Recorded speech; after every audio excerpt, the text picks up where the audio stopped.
Hey, you guys, welcome back to Naughty Love Movement. It's your girl, Nikki, and today I'm bringing opportunities for advertisement on my channel. If anyone is interested, they can email us at naughtylove2020@gmail.com. Our prices are affordable and reasonable, and please reach out to us. We can start our videos with any commercials that you would like us to advertise. I look forward to hearing from you. I'm out. One.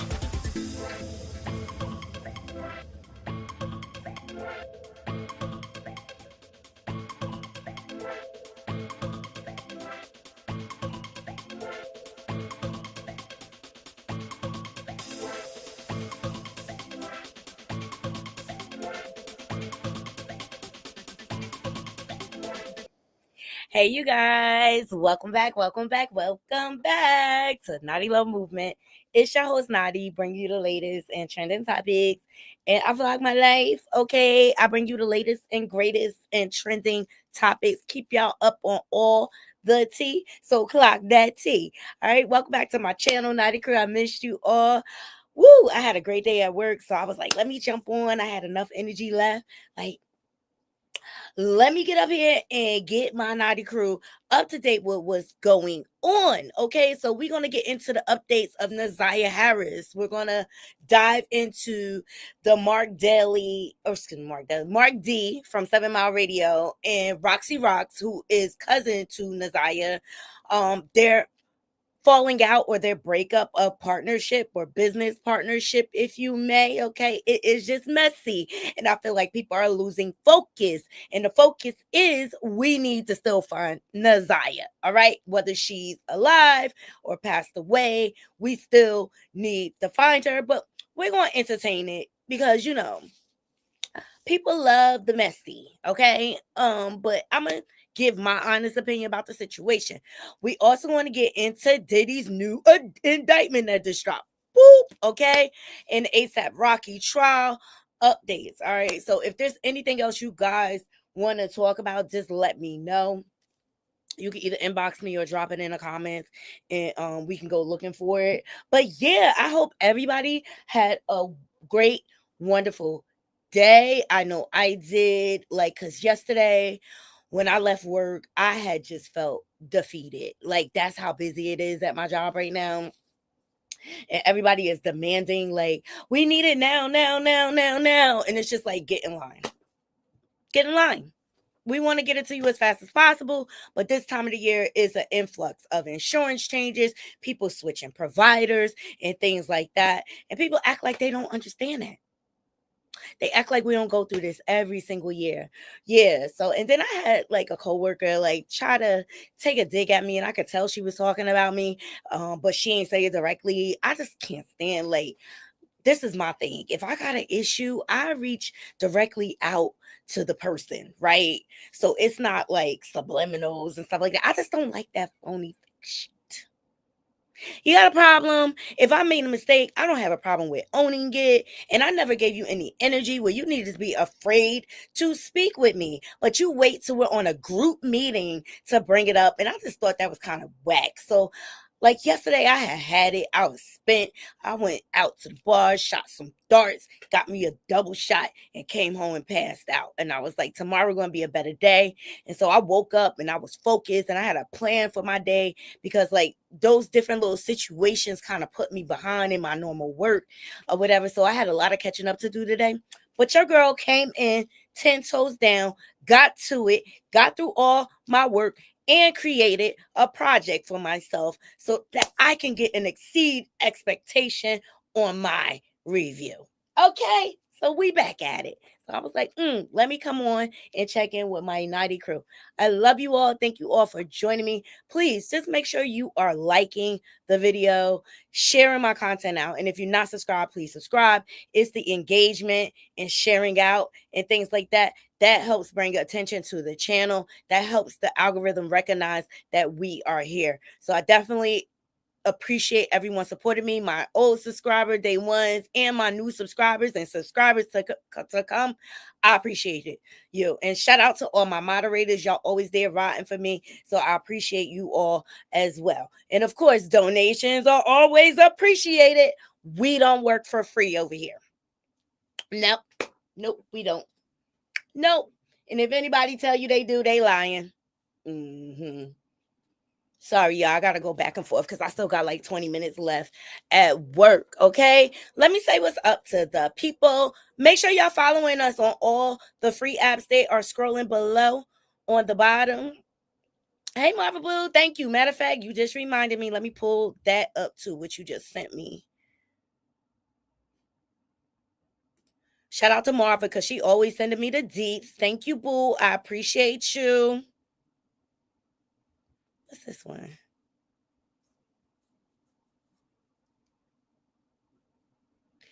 Okay, we're going to get into all of it. Y'all let me know. Y'all want me to start with Nazira? Or y'all want me to get into Diddy stuff? What's this?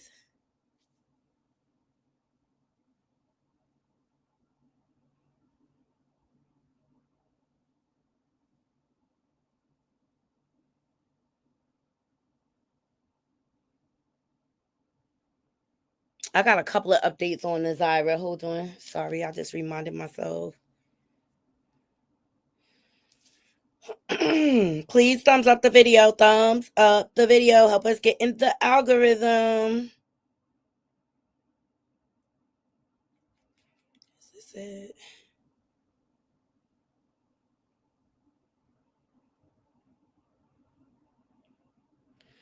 No, that's not it. Or did I save it? I think I saved it. Girl, I'll be working all these devices I got. Girl, I mean, y'all. Sorry. All right, here it is. This is all just turning messy, messy, messy. And I think people are losing sight as to what the goal is. And the goal is to bring Nazira home, whether she has passed away or if she's still alive. I just want her to really get justice at the end of the day because she was failed by so many people. It's just sad. Like she was failed by the school system and she tried to get help. She was failed by CPS, okay, because it was reported by a number of family members what was going on in that household. And it's definitely generational trauma passed down from one to the next because they were too lazy to address it or they didn't want to acknowledge. If you ask me, the whole family is mentally ill in some capacity, and that's just my opinion. Okay. And predators were allowed to come into that home and prey on all the children. It wasn't just Nazira, but it did not have to get this far. It did not have to be like this. If adults would have just been responsible enough to protect the children, and quite frankly, I think more than this, Jarvis needs to be in prison. I feel like Shannon and Annette know more than what they're alluding to, because why would you get on a stand and lie? What was the purpose of lying? You're not helping your granddaughter or your niece get justice by lying and covering up for this pedo. It's ridiculous how they are pedo sympathizers, and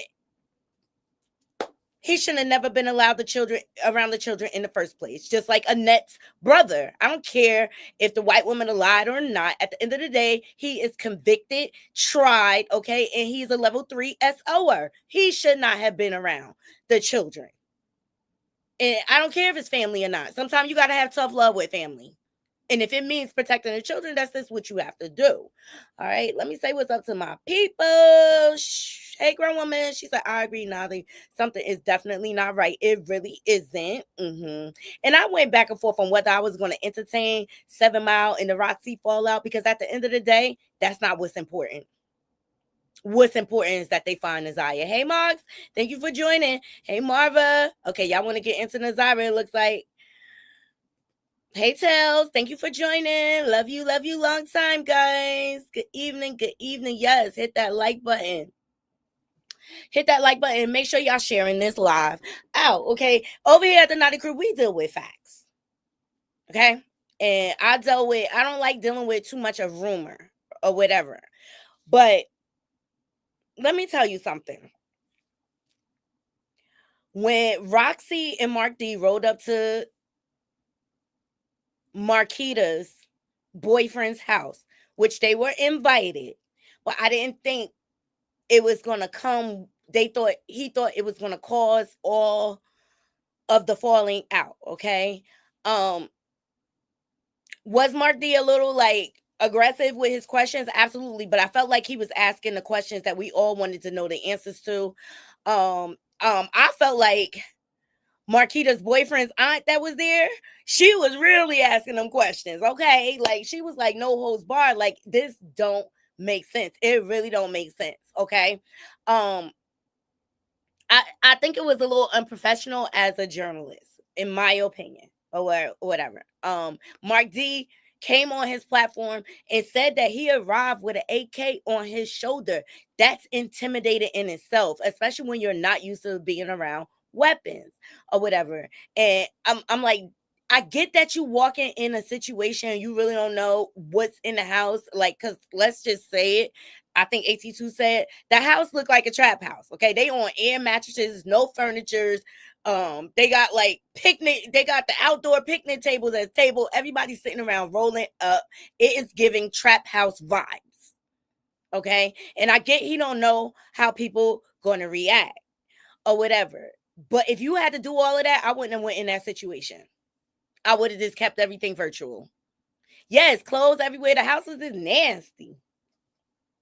Just nasty work because it got some nasty evil people up in here. Okay. I think where the fallout began. Remember when Roxy was having a private conversation with Shannon? And that's where everyone picked up that audio of Shannon gave Naziah a pregnancy test. I don't believe they meant for that to get out. All right. Now, here's the other thing. Mark was in one breath saying like he was trying to give them privacy for the conversation, but you're still like recording. And I don't like when people play in my face. Stand on business. You went to the house, you went to try to get questions, answering this and that. So he goes live and he's like, he privated the video. Sorry, y'all. He privated the video and he didn't want the recording to be circulated, but you went live. You know, people are screen recording. That is the nature of the internet now. Things going to live on forever. And so if you really didn't want it out there, you shouldn't have never went live. You should have started with a private conversation to see if they agree to being recorded. Now Shannon in that same video was like, I don't want him recording me. But you ain't say you was live. See, that's the manipulation of it all. 1 second, guys. Let me answer this.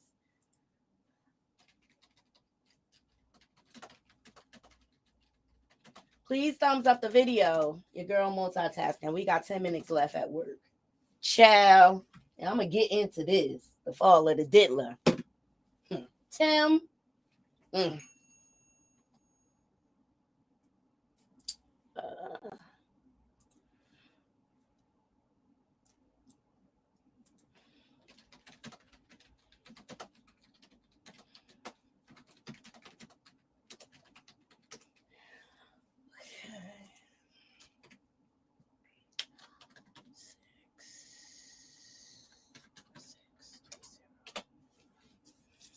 Hey, Nichelle.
Sorry, the circuit trip. Yeah, the circuit tripped out. Somebody used the microwave. They forgot to tell me to turn off the heater. My bad, y'all. Let me just see what's going on. This staffing no pending. Okay.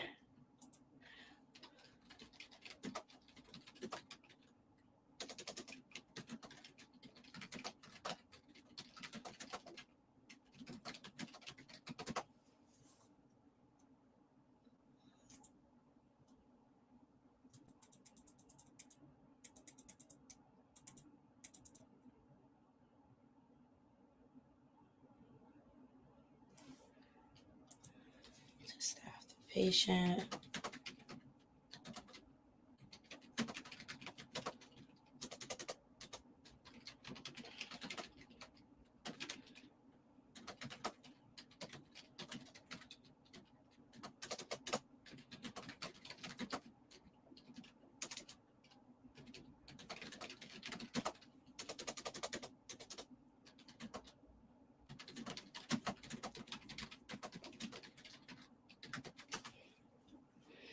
Sorry, guys.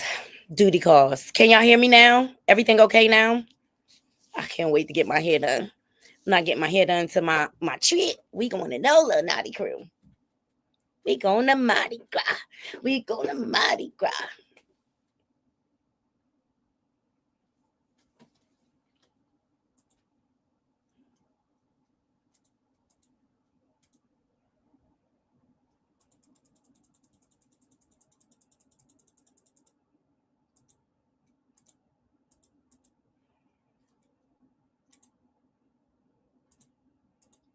That's what I hate about instant message. People think we just got all day sit around to wait for them to respond. And it's just like, when y'all want y'all answer, you, are you there? Are you there? And when we respond, you don't feel the need to, y'all just take your time. It's crazy.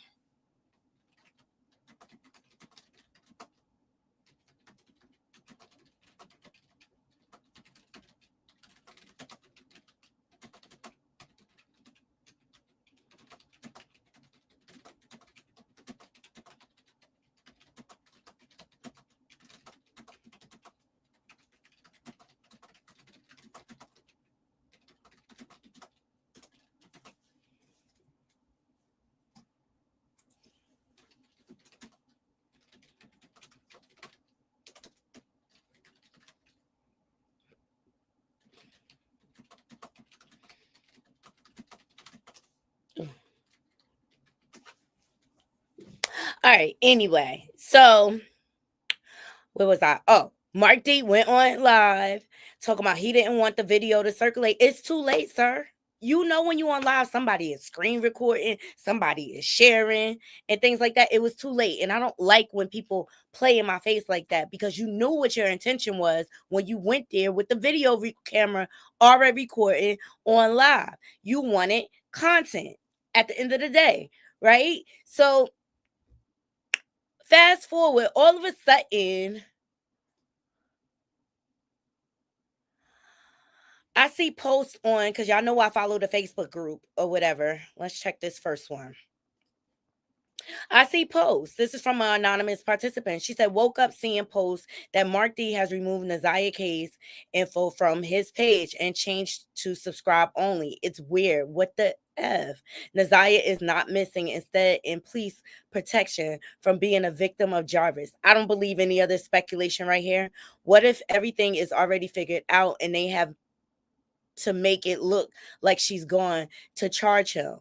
What if Annette and Shannon did actually do everything to protect her after finding out she was being SA, and the world just has to believe she's gone? I'm sorry, I'm an overthinker and think outside of the box sometimes. And maybe I've watched too much TV and read too many books. But what if, how would we ever know that?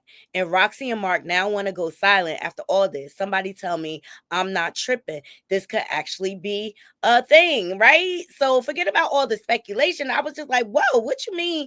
Like, he privated all his videos and made it subscriber only after all that they went through. We did get some tea out of it,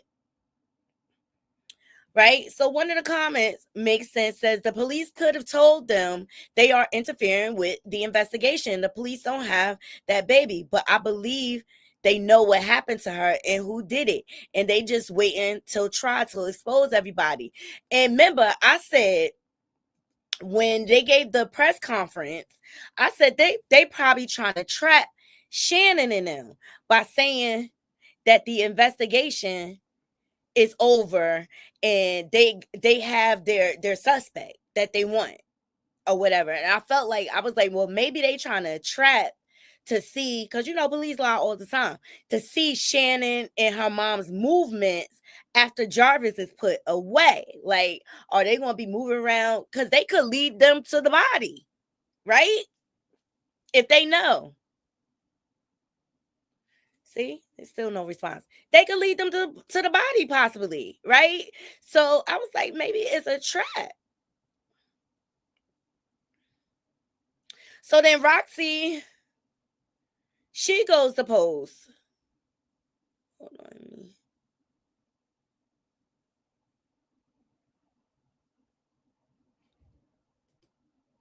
Let me see. It's going down. People are upset. Like they feel like they playing.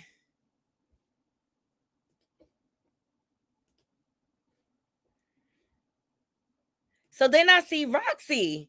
She does a whole public breakup. Sorry. And I was like, what the hell?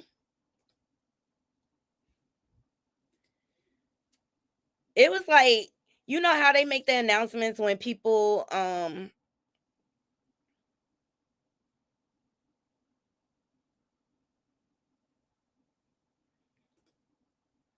here we go. When people are getting divorced and stuff like that, which I think is stupid. Like, take us out of the group chat. Like, they do play too much. Take us out of the group chat, right? So then I see Roxy post and I'm like, what the hell? Like, y'all acting like y'all was together in a relationship. So this is what she posted. She said, I regret to inform you all with a very heavy heart that I am no longer associated or a part of the 7 Mile Radio team with Mark due to irreconcilable differences. Please respectfully refrain from sharing any social media content associated with 7 Mile Radio with me. This decision was not an easy decision to make. However, it is best for me in my current journey in life at this time. I wish you the best in all of your future endeavors. Thank you for your gracious support and understanding. In regards to Naziah Harris' case, please be patient and allow the court to run its course and provide justice. Her case has triggered a lot of emotions worldwide. Exactly. So why are you backing up all of a sudden? Right? And at this time, I want everyone to have understanding and be safe. My family has been torn apart by a sick individuals, plural, okay? And we are working hard to rebuild our family and support one another during this difficult time. Please refrain from cyber attacks, cyber harassment, bullying, and approaching any family members you may see in public regarding the Harris family. This will not be tolerated by the Detroit Police Department, and arrests are currently in progress. Please be safe and wait this case out until trial. My new journey will be focused on spreading positive awareness, being the change, and establishing positive partnership and reinforcement by providing a safe haven to help SA women and teens, provide them with necessary resources, empowerment, emergency boarding, private life coaches, therapists, proper guidance, specialized counseling, and classes, build self-confidence, self-awareness, self-worth, and self-discipline, self-respect, and proper healthy healing. I will also provide resources to assess women battling DRUG addiction, assisting with rehabilitation programs and facilities. If you are a victim of child trafficking or have been actually assaulted or abused or seeking help and want justice, you may reach out when you are ready. You are not alone. You deserve to heal. You deserve your justice. And I'm just like, whoa. I'm just like, whoa. Wait a minute. You was the one. Let's talk about it. Let's clock T together, Naughty Crew. You was the one out here leaking text messages between you and Shannon, between Naziah brother and you. You invited us all to the group chat, and you expect us to just stop? We are investing in this. Number one, I'm not stopping nothing. I'm going to follow it to the very end. You don't get me vested and then turn around and tell me to don't care about this no more. I'm invested. I have feelings. I'm emotionally attached to this case now because I feel bad for what happened to Naziah because she was failed on so many levels. And I feel like, Roxy, you are failing her right now. You don't just get to back up and walk away. You open this can of worms, now sit in it. Sit in it all the way. You was out here champion talking. You the one that gave us the inside track of what was going on within the family. You brought distant cousins out crying on 7 Mile Radio talking about how they've been violated by Shandy. You was windmilling hard. And now all of a sudden, but what I think it is they got in trouble. Because remember, Shannon and Marquita's older brother is a part of Detroit PD. Y'all sit on that for a minute. And I think he either trying to figure out a way to garner a deal for his sister and her involvement, and told Roxy, like, yo, you need to back up this family business right here. And what you doing is reckless. But you invited us to the group chat, you and Mark. And shout out to Mark because he been following this from the very, like, since a month after Naziah disappeared. Right? And I appreciate all the work that he did. But why all of a sudden you backing up? Oh, y'all, hold on. It's time for me to log out. Y'all done got me in 3-minute overtime. Thumbs up the video, okay? Let me just get logged out here. Y'all let me know what y'all thoughts are. Why do you think they fell out? I want to hear what y'all say. Gotta say, Naughty Crew.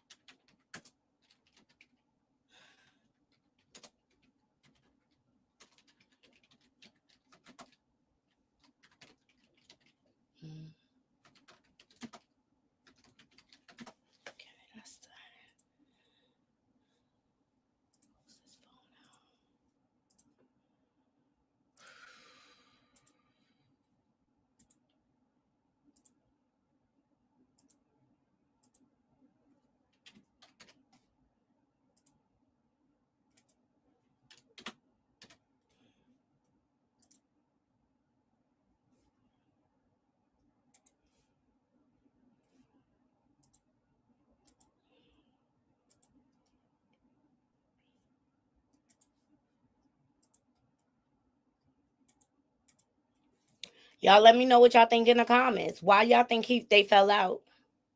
Because neither one of them really saying. And then she gave this sweetheart message like they getting a divorce.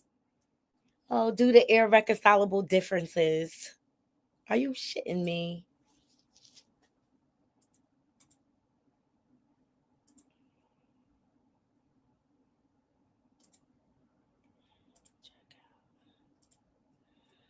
Okay.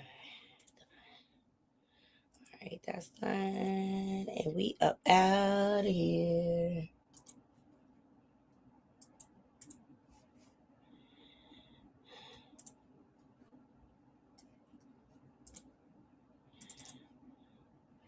I think because Mark caught a portion of that private conversation, that's where the fallout began. Because the twins was probably like, you ain't even make sure we was protected as your family.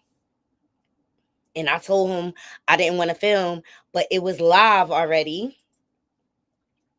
or whatever. And it was too late. And Mark, I felt like Mark D should have disclosed that he was live. No. So Roxy Rocks, Naziah's cousin, who been out here champion, talking about the family trauma that has been passed down from generation to generation, and Mark D from 7 Mile Radio. So remember, in the earlier parts of my Black Girl Lost series, I went to 7 Mile Radio, and that was like 10 months ago, like 1 month after Nazaya went missing, and the whole family basically was calling in, from Roxy to Shannon to her sister Marquita. And remember, Marquita was the one was like, Nazaya didn't bring her ass home or whatever. Well, they fell out. Roxy and 7 Mile, they were working together on this for the longest. And if you see up here, Chantel, she wrote a whole like a divorce from 7 Mile Radio saying they have to part ways and stuff like that without any real explanation. And now she's telling everybody to stop bullying and harassing her family and don't go up to her, any of them in the street, and let the police do what they have to do. Okay? You caught up now? Hope you are. Okay? You gotta rewind if you're not. All right. All right, so that's just a briefing. And I was asking my nighty crew, why do you think they fell out? And I believe it was that scene when, matter of fact, I'm going to pull it up for y'all. Well, I believe this is what caused the fallout, and because it started circulating and going viral. But I feel like Mark didn't really expose that he was live, but they know who he is at the end of the day.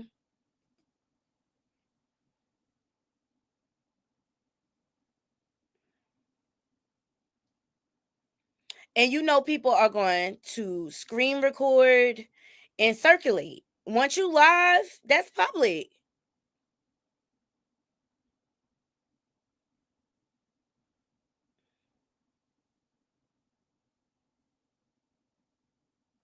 Let me see.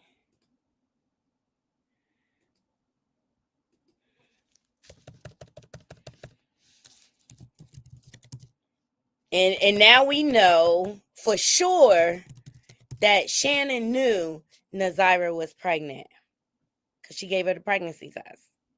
And the line was fake. This scene right here. Hey, be more shorty. What going on, girl? So, how really I said it's into lines for one's fate. Yeah. So, should be you. So, I'm going to the pregnancy test. Then we go. This is John. I don't want to be the pet. So, how really I said it's into lines for one's fate. Yeah. So, should be you. So, I'm going to the pregnancy test. Then we go. This is John. I don't want to be the pet. So, how really I said it's into lines for one's fate. Yeah. So, should be you. So, I'm going to the pregnancy test. Okay.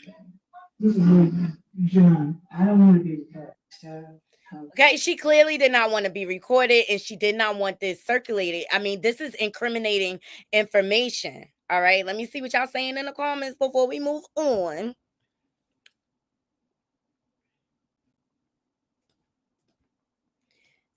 Yes, please like, follow, share, subscribe, all that good stuff. Those are the free ways to support the channel. Hey, Nichelle.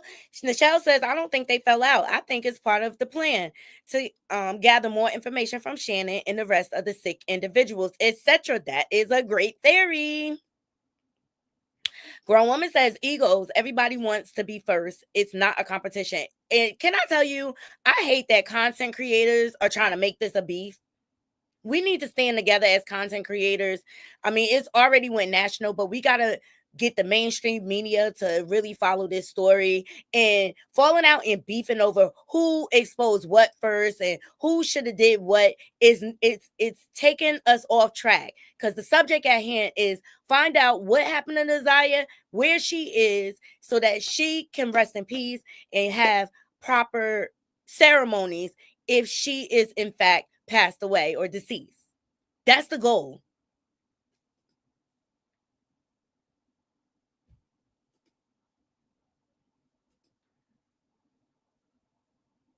Now she want to have their backs. Right. It is a double standard.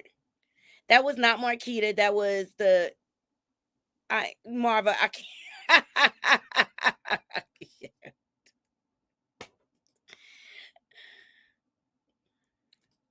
All right. In the meantime,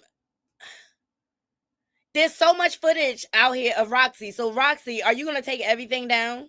Because you was all over the place. You had 2 GoFundMe's and everything, and that's why people started looking at you side eye. Like, why are you trying to raise money for this cause?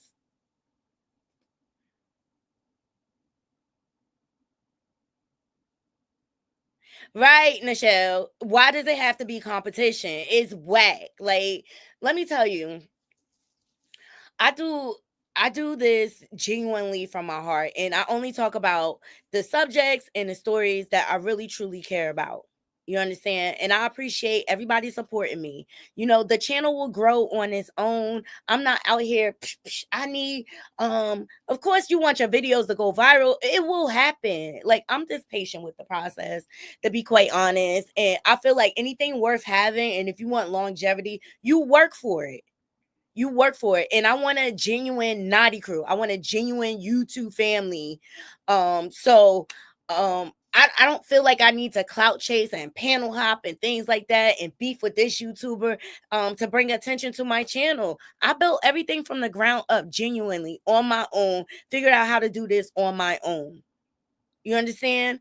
I had help from like AT2, Couture Bay, um, the Gray Hair Diva, Larger Curves, Kim Delivers. That's my little circle. Royer's World and things like that. They supported me when I came out, but I built my 1,000 subs first and then came out and started sitting. And I had to do my homework on what panels to sit on. But let me tell you, it broke my heart to see the way these YouTubers be beefing with each other. It's disgusting. It's disgusting. We don't have to tear each other down. It's enough for everybody to go around. It's enough for everybody to go around. It is. Hey, James. Okay. All right. So after this, after all these posts, these breakup divorce posts from Roxy Rocks, and people finding out that Mark had basically took down all his content when it came to Nazaya, then Mark decided to go live. So let's get into it. And excuse if I don't know what's up with his mic, but the sound always be low. So he called himself addressing the elephant in the room. And you know you want to bring attention. You know you are. Now, things I want to address, right? With everybody wanting to know what was said and what the conversation was, and did you find something out, and why didn't y'all beat her ass, and all of this other shit.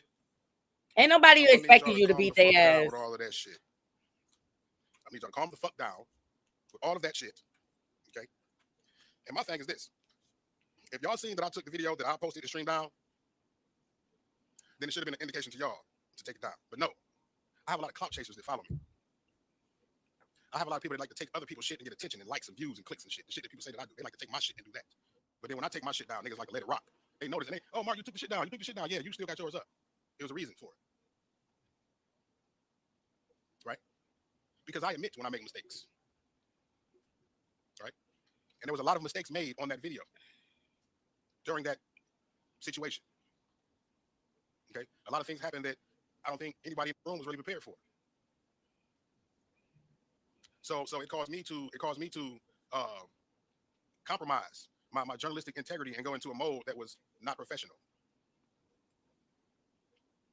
That I agree with. It wasn't professional. I felt like it could have been a lot more organized. Like, you already had an inside track with Roxy being a family member.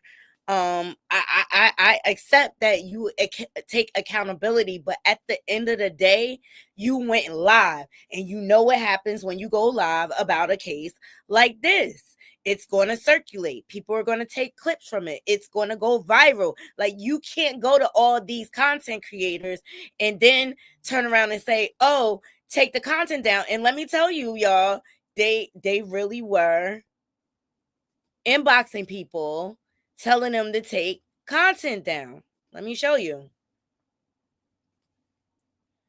And I think at that point that's just not fair. You know, y'all brought everybody into this. You wanted to go viral, you did. So this person, Tanasia, she said, so I got an inbox from Roxy and another person to take the live down from off my page. Absolutely not. Now y'all want to backtrack when y'all the ones that went live for the people in the first place. We need answers. And here it is, Naughty Crew. And let me make sure y'all can see. Make this bigger for y'all. It says, can you please remove Mark's live video of Shannon and Marquita, please? For the safety of the children in the home, please. And thank you. Well, first of all,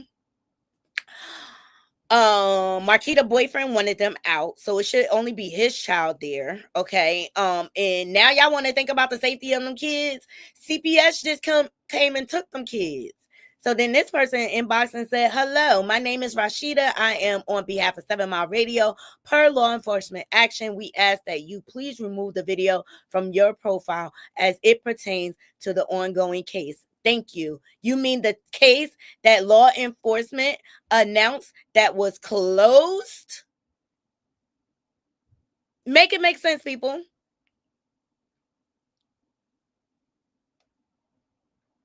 You mean the case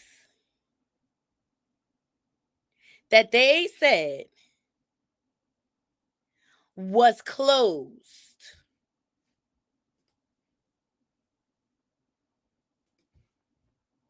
You mean this case? I don't like when people play in my face.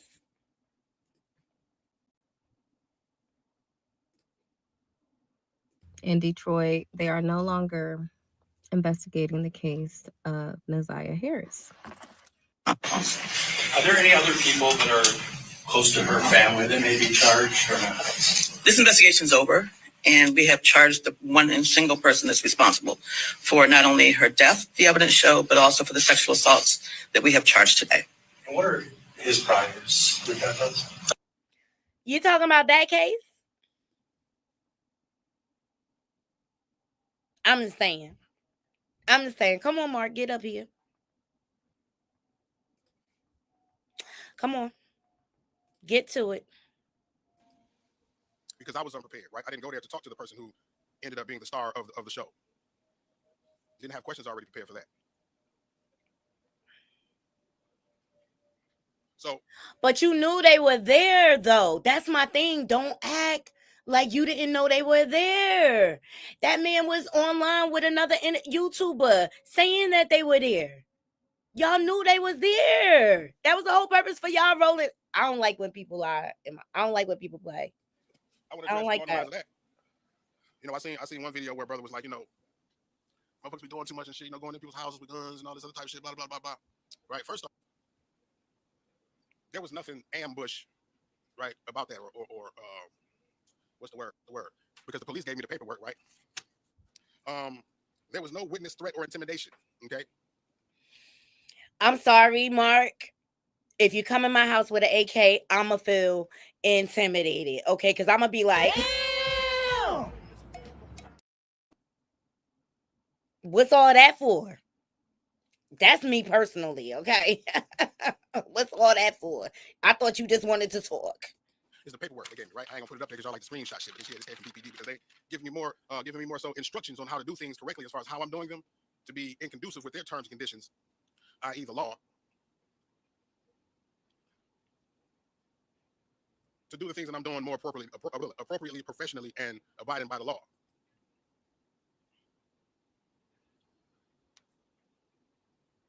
So I took that picture in front of the headquarters today, not as somebody shared to say, oh, he think he the motherfucking DPD, he think he been, I ain't nowhere near.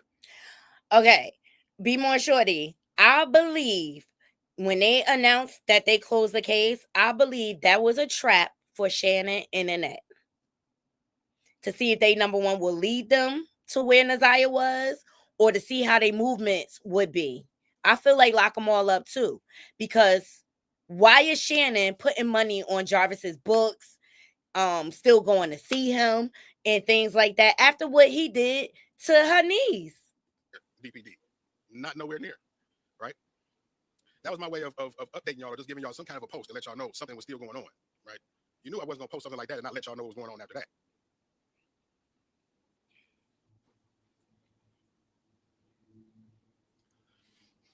So I like what somebody just said. It's an active case, can't just be feeding y'all motherfuckers information, right? And that's correct. That's absolutely correct. And it's been that way since a while now, right? Well, everybody asking this and this and why that and why this and why that and why this.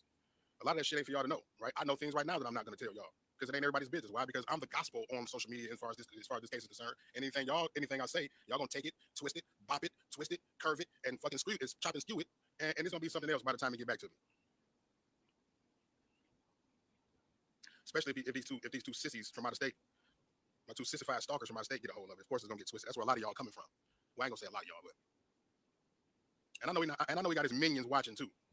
Right, screenshot. He's talking about the beef between him and Ratchet TV, which y'all need to squash and grow up. I mean, there is a bigger purpose at hand here, and that is for Nazaya to get justice and for us to find her. Period. That little petty ass beef, Ratchet TV is like, I call CPS. Within 24 hours, the kids were removed and this and that. Like, he wants all this credit. And sir, it is not about taking credit. It is about Nazaya. Stop beefing with each other. Y'all petty as fuck. And everybody got a pass. Period. Not in the waiting to record the next snazzy shit that I say to add to his video so he can make some content because he ain't got shit creative to do or say. But I just wanted to put some of them fires out. And I want to urge you all, okay? As much as it may go against what you all want to do and how you feel, I want to urge you all. And I'll say it like this. If you respect me and the platform, you will leave Shannon and Annette the fuck alone when y'all see him out in the streets. And that's not saying that I am on their side or nothing like that, right? We're talking about a court case right now. We don't want anything to be done to fuck with this court case. Everybody's getting their emotions about, conspiracies about what somebody allegedly done. So he's talking about don't do this, Naughty Crew. He's saying don't do this, okay? He's saying don't do this. Like if you see Shannon or Annette or Marquita in the street, they saying don't do this. The public wants to know where Nazaya is. Are y'all gonna tell us? Or y'all gonna stop playing games? Huh? How you miss your baby? You don't miss your grandbaby? Huh? You don't care about your grandbaby? Hello? Here, take some cheese balls with your burger ass. Use a burger, bitch. Here, take some cheese balls. You fucking cornball ass bitch. Go let that shit happen to your grandbaby. You a fucking burger, bitch. Oh, burger ass bitch. Huh? Take you some ketchup too. You a burger. You a burger.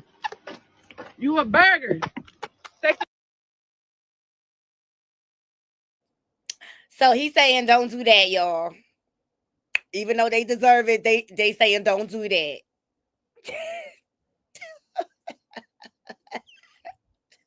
Don't harass the people, y'all. Okay? Be nice. Let justice take its course. Or, who was around when that happened and things like that. But the person that we all should be mad at and that we all are mad at, is in custody. And anything other than that, we got to let DPD do their job. And I said that, I believe, about 4 months ago when I tapped out of this story before. And because of what you tapped out 4 months ago and you saw your videos going super viral and you tapped back in. Just like you was a WWE wrestler, sir. Stop playing in my face. I swear, Mark. I give you utmost credit and respect because you've been following it for the longest. Just say what it is. Detroit PD told y'all asses to back up. We got it. I know, right? Because of what I know, I say it. But who am I, right? But the motherfucker that everybody's been listening to for the jump about this, pretty much. But when I said there's really no reason to search, I don't know what more in between the lines y'all need to read and shit. I don't know when the last time 1 + 1 = 3. Okay? So y'all heard it out of his mouth. He said it is no more need to search and to read in between the lines. And I interpret that as either they found Nazaya's body or something else is going on behind the scenes. But Mark D. What you just said is one of the most insanely idiotic things I have ever heard. At no point in your rambling, incoherent response were you even close to anything that could be considered a rational thought. Everyone in this room is now dumber for having listened to it. I award you no points, and may God have mercy on your soul. Period. And I'm done. I'm done. Cause you know what? I would have respected him more if he would have came up there like, look, we gotta let the police do their job. I was told not to say anything else about this case, and that's why I had to take all the videos down and move on. All this extra stuff, I told y'all not to search no more. Y'all read in between the lines. Chill. Yes, be more shorty. Let's get these likes up and subscribe if you're not subscribed. Share this content out.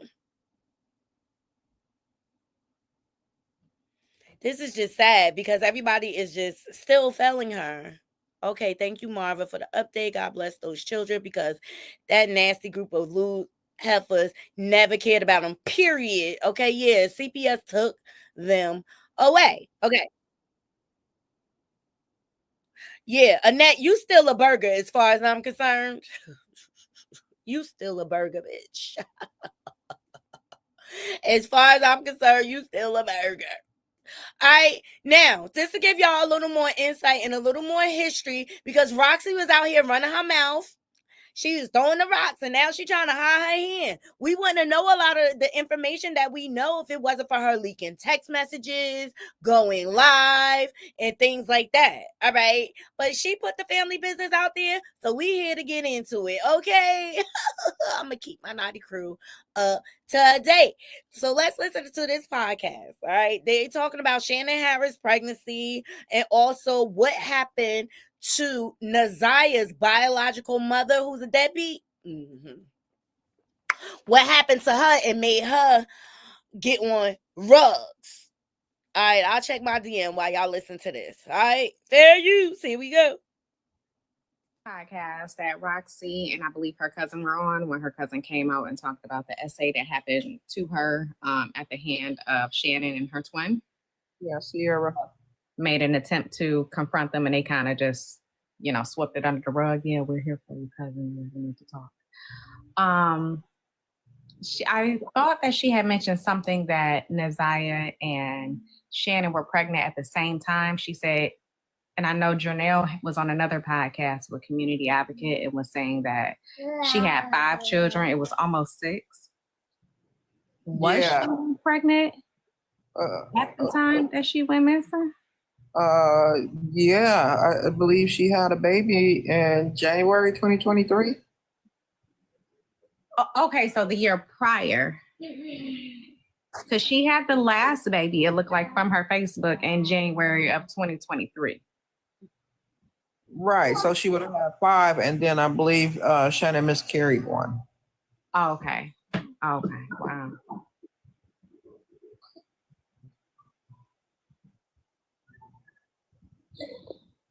Let's run that number up for the petition. Try to post it, both petitions to get other people to sign. So let's run the number up because, the more people that's concerned and show it by signing, the more we can go about making a change or a law, and even to get everybody responsible.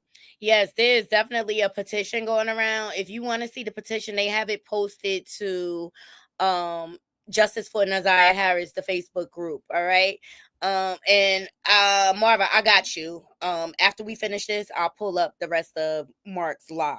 Thank you so much. Appreciate you. Please thumbs up the video, you guys. It's the free way to support the channel. Share this live out. Responsible, held accountable. Yeah, I agree. Because if anybody's gonna stick together, women are. Yep, and that we are. Amen. I have a question, and somebody in the comments asked this: how did you perceive Jarvis before? I didn't think that he was that kind of a person. He was like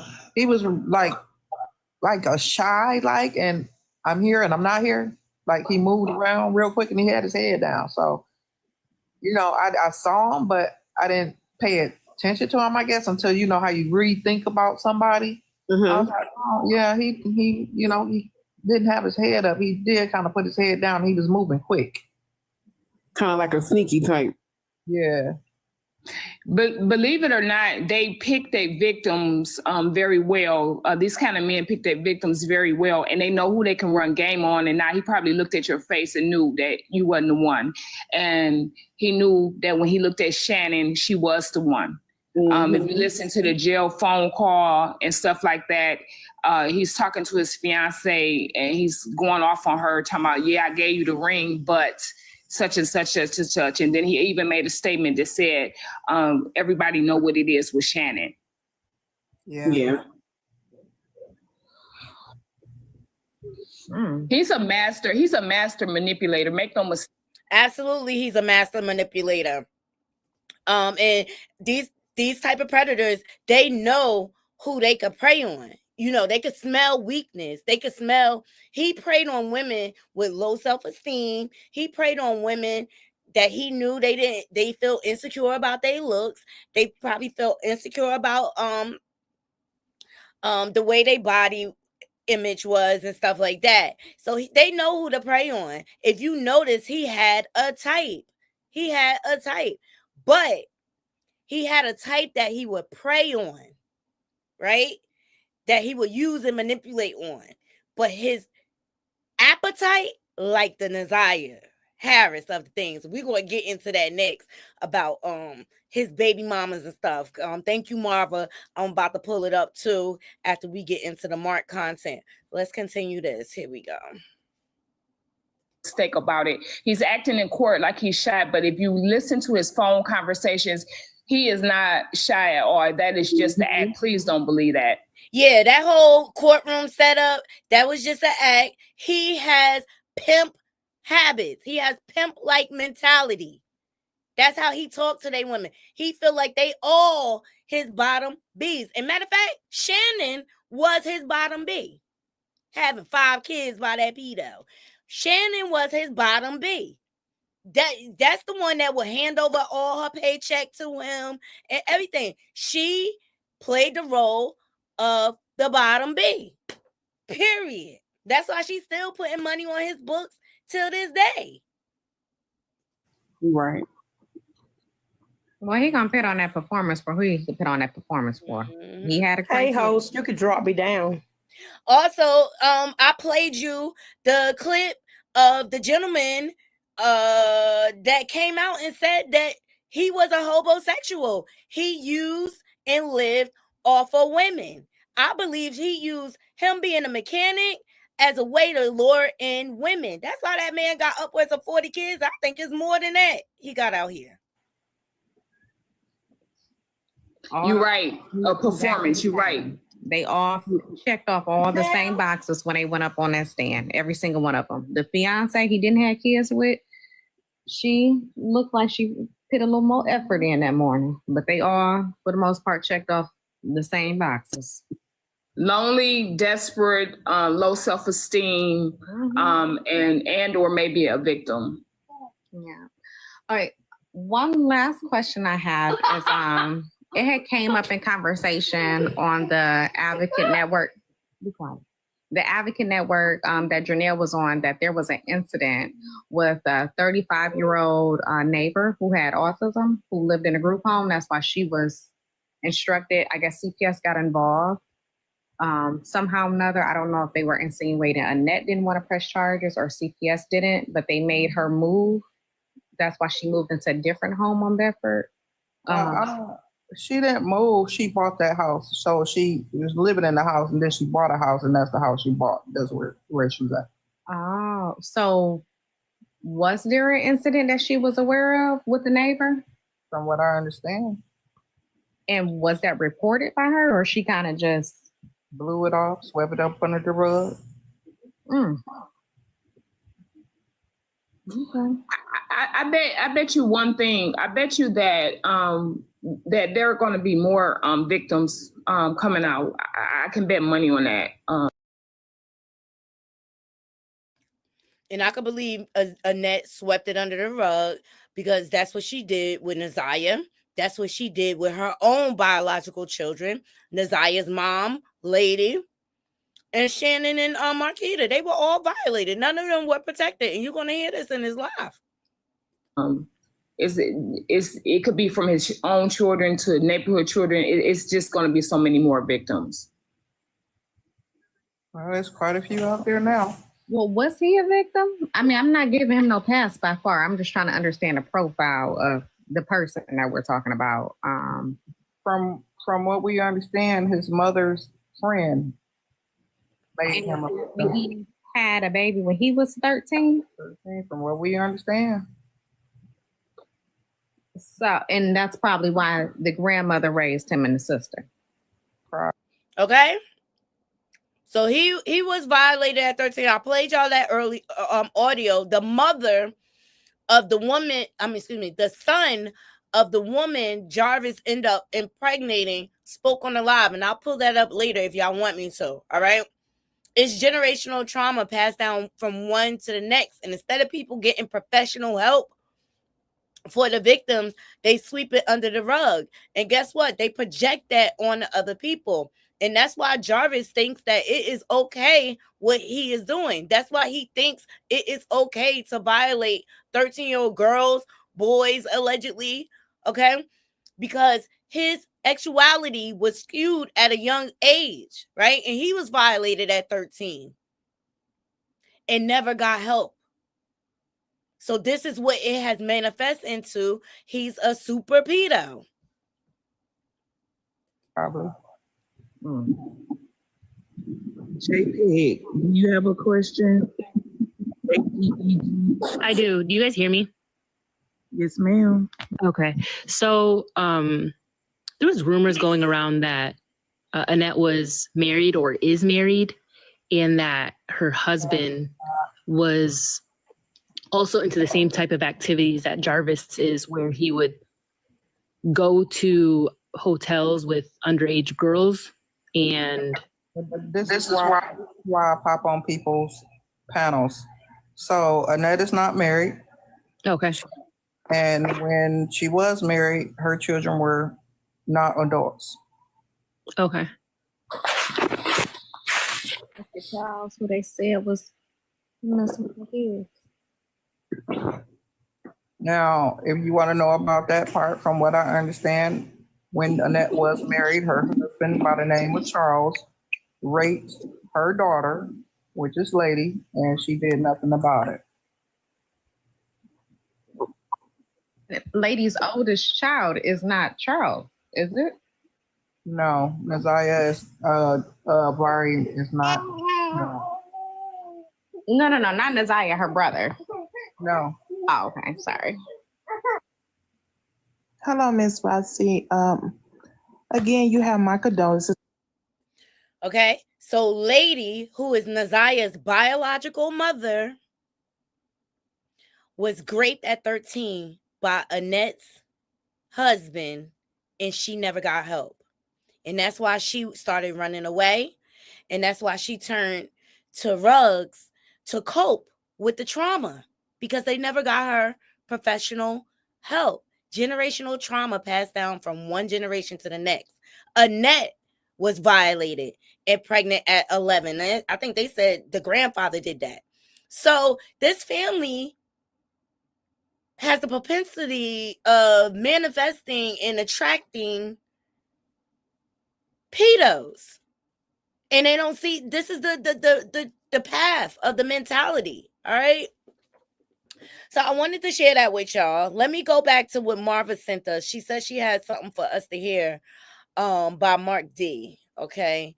And you said it was at the 3 hour and 46 minute mark. Am I correct, Marva? I think that's what it said. Here we go. Let's hear what Mark D got to say. It's enough to see the police there every other day. Is telling us that not only the kids frequent up and down the block, but they haven't got any kind of visits from anybody knock on the door searching for her or anything. Yeah, I just, and I'm starting to think that, you know, maybe they dropped her off somewhere and now that, you know, I don't know. Maybe, I don't know. It's crazy. Check your For you to be comments, because Veronica did. The last one that seen her before she went to school, supposedly. And now we're not even going to talk about how sketchy that bus picture looked. Did you see the bus picture? Yeah, it was just her on the bus. And, Why was it just her and on I the don't bus? know what her, regular attire looks like. I don't know what none of her clothes look like, so I can't say that it don't look like her. But from what the picture showed in the one that. So this is from 7 Mile Radio, Father of Nazaya Harry. We went through this podcast. This the one where Shannon was like she was not protected, and she admitted to knowing that Jarvis was a pedo. That filtered picture, by the way, somebody said this is a filtered picture. It's not even a natural picture of her. This is a filtered picture. So right. when we looking at that and we contrasting that versus what we see on the bus, that little girl from the top angle, pixelated down to, some Atari level images, it's like we can't even figure out. We can't even really see if that's her or not. Yeah. He's under a sound roof. Phone line still open. Phone line still open. But y'all only got about 10 minutes because I gotta go catch.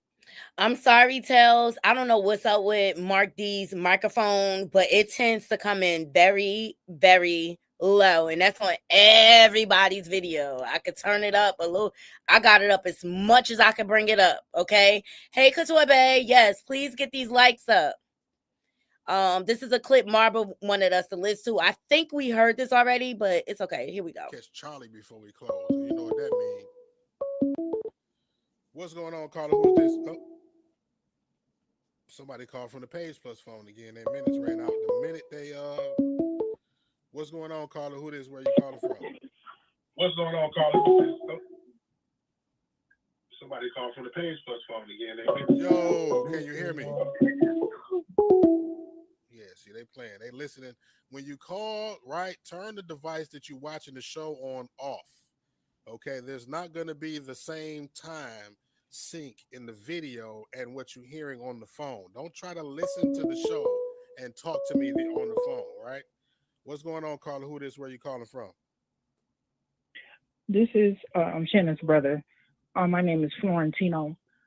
I was calling because I wanted to piggyback off on a lot of the stuff that's going on right now or what's being said. First of all, my mother is not some woman to be made out as a monster, first and foremost. It's 7 of us that grew up in a household. We was all raised under a sound roof, a mother who loves and cares and support each and every last one of us. It's nothing that we could not go to her and talk about. But for them to sit here and to make her out like she condones this, like she accepting somebody to touching or rape her grandchildren. This is some bullshit. I've been sitting here listening to this shit. Oh, I see what you're saying, Marna. You saying that's not Marquita. I didn't know they had enough. Is this the brother that was locked up?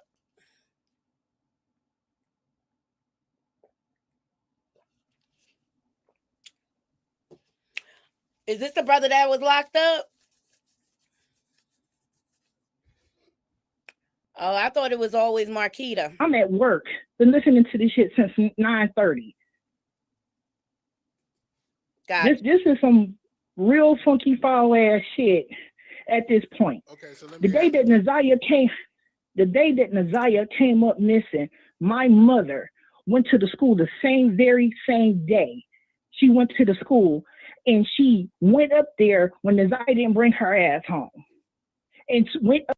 Yeah, like what you mean she didn't bring her ass home? And no, she didn't go up there. And I believe they didn't go up there because they knew where Nazaya was with Jarvis. They used to send Nazaya and her cousin Janaya with Jarvis to clean up the shop. That's why I don't think she went looking for her the way she said she did. And I think she went to the school the next day. See, this is my problem, brother or Marquita or not. You're simply just lying. Because they both got on the stand. This 10 months ago. They both got on the stand and said they did not look. They did not. I guess they said they called around to the friends, but they did not look for her. They didn't report it until the very next day. They went to sleep, which tells me they were able to sleep because they knew where she was. They knew she was with Jarvis. And yes, your mother is the monster that they're painting her to be. She has allowed all her children to get violated. Probably you too. How you doing? Because you sound like your sister. They all lie. They all lie. They all cut from the same cloth, Naughty Crew. It don't matter. Thank you for that, Marva. I appreciate it. You just wanted to let me know that was the brother that called in. So I appreciate you clarifying that. But it's all lies. It's all lies. They all keep lying to cover one another.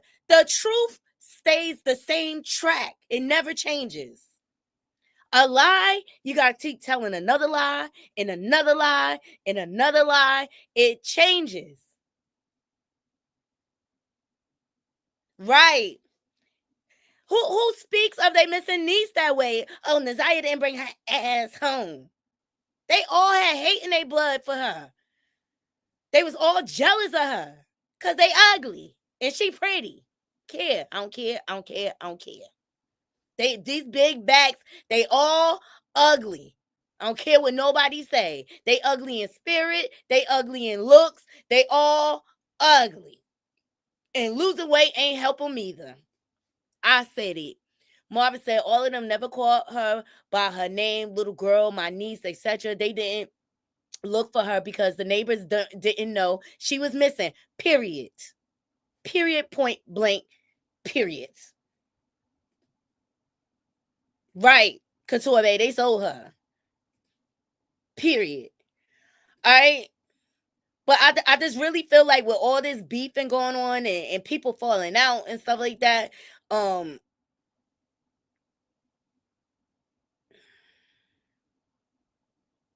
right, boom. On the tail. Since we brought up Florentino, thank you, Marva. That's the good segue in what I want to show y'all. Here we go. So Florentino was all that call, right? He says, Charlie Shar, shout out to them. This is Florentino Harris, pedophile father. This is my second time trying to post this like 3 or 4 days ago. I don't know why one weirdo in the family can be exposed, but the others can't. Annette had a propensity of messing with men like this. Where you think her daughter got it from? Let me see if I can make this bigger. Well, he passed away. This is Willie Charles. Is that the woman? That's who they was talking about on the last audio I just played for you. This is the one that great Naziah's mother. So this was Florentino's father. Let me see. Here we go. Trying to get to the beginning. So his name was Willie Charles Robinson. He was booked in Wayne County, Michigan for criminal conduct, 3rd degree. Attempted criminal actual conduct, 3rd degree, multiple variables, larceny from the person. This is Florentino's dad, the person who was just speaking on Mark D's 7 Mile Radio. Detroit Reentry Center. Exactly. Here, what's this? Criminal actual conduct, 3rd degree. Criminal actual conduct. It's multiple charges for that. So I'm wondering it's more than one victim. Criminal actual conduct in 3rd degree. Criminal actual conduct in 3rd degree. Habitual offender. He had a $25,000 bill. Like, Annette, she didn't get the help that she needed when she got violated at 11. So she became a pedo sympathizer and she didn't mind having relationships with them. And as a result of that, she left her children unprotected and they were violated. That's why Shannon doesn't see nothing wrong with being with Jarvis. She got it from her mama. They all love pedos. Every last one of them. This is his record. And then it says the arrangement has been made for my dad. The family is still in need of a hall to have the repast. If anyone knows a hall where it's responsible, please inbox me. Child, they probably ain't want to get a hall to the pedo, to the SO. Don't nobody want them up in their establishment, dead or alive. All right. And so this is Florentino Post. This is July 26th of 2019. The time has come for me to say goodbye, my friend. Goodbye, my buddy, but not forgotten. Thank you for having the heart to love me and having room enough to show me the unconditional love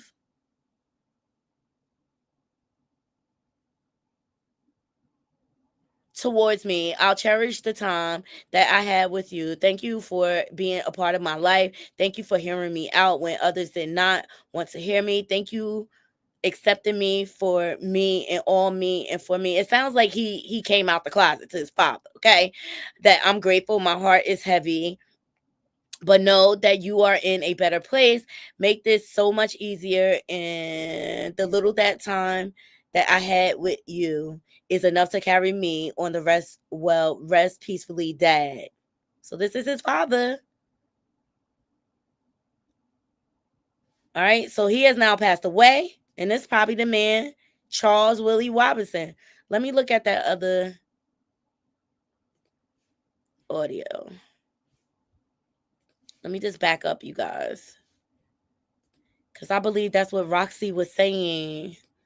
That's who raped Nazia's mom. Let me back it up. To hotels with underage girls, and that her husband was also into the same type of activities that Jarvis is, where he would go to hotels with underage girls. And this is why I pop on people's panels. So Annette is not married. Okay. And when she was married, her children were not adults. Okay. That's the Charles who they said was messing with the kids. Now, if you want to know about that part, from what I understand, when Annette was married, her husband by the name of Charles raped her daughter, which is Lady, and she did nothing about it. Okay? Charles, okay? We doing a little research here, not the crew together tonight, okay? Is this the Charles? Willie Charles Robinson.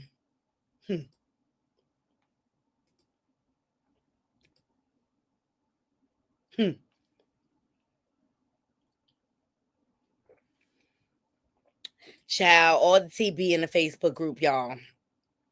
All the TB in the Facebook group. We are not believing in lies. Thank you. Thank you for your passion and commitment to this child. And hopefully other children will be safe. Exactly. And that's my only purpose in doing this. Thank you, Liz, for your comment. The mother loved pedos. And that's where her daughters get it from. The apple doesn't fall far from the tree. That's why Shannon didn't see nothing wrong with it. They said when she found out about Nazia, and we listened to that, when we listened to the medium, they put lipstick on her, she said, and told her she was growing up. So they made it seem like it's okay. Thank you, Couture Bay. Please send a donation to your favorite content creator. Yes. And if you cannot send a donation, please like and share this content out. We have to keep the conversation going. I don't care that Mark D and Roxy fell out. The story is out here. The information is out here. And I'm going to bring y'all everything I find on this situation until we get justice for Nazia. Until we find Nazia, I'm going to continue to speak loud and proud. And I feel like other people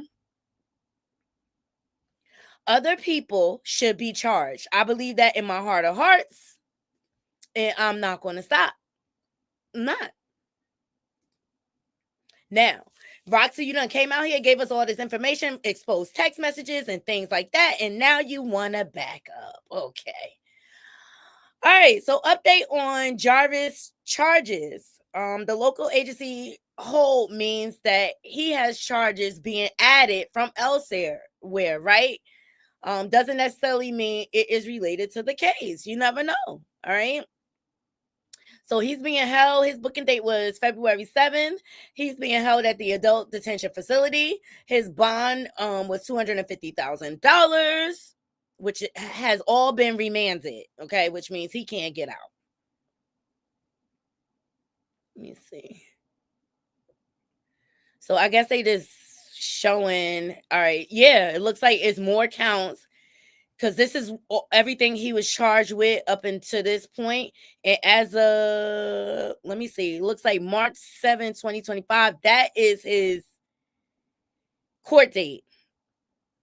So maybe I guess they're saying these are other charges. Yeah, someone said correct.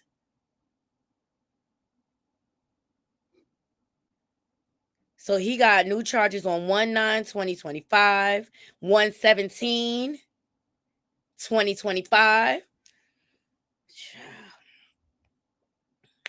I'll keep my eye out, Naughty Crew. I will keep my eye out for the updates. I'm definitely going to follow the case because now I'm interested to see what more what details come out at this point.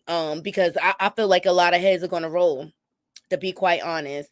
And I think with Mark D and Roxy, I think they still cool behind the scenes, and they had to make it look like to the public that they had a parting of ways with their relationship.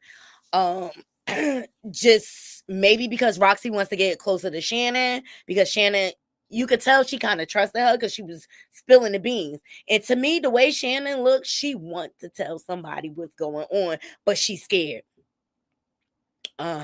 She's scared because she possibly had a role and she could go to prison. And what's going to happen to them 5 kids? What, they're going to go into custody of Annette? I don't think so. More kids will be violated. Oh, Marvin said, I don't trust them mediums. But you know what? She got pretty close. Like when she talked about them numbers and stuff like that or whatever. And she wasn't even on it. She could have been on it. She just recently started, communicating with Naziah. So to each his own, we all have a right to our opinion. And we can respectfully agree to disagree. All right. All right, let's move on to other news. All right. So you got ASAPRocky trial going on. Looked like Riri was in the courtroom. Shout out to Nika Knight. I think she following it. All right. So this is what Megan Kuniff posted. She said Rakim, ASAPRocky Myers defense that he carried only a prop GUN and fired it twice only as a warning means it will essentially be uncontested that Mr. Myers was the person who fired the GUN at the street corner. Hello, prosecutors told jury. Period. I told y'all yesterday, he should have took that plea deal. ASAP, you should have took that plea deal, boy. You on camera. Ain't no disputing that. Okay? You should have took that plea deal. Because you know what's about to happen.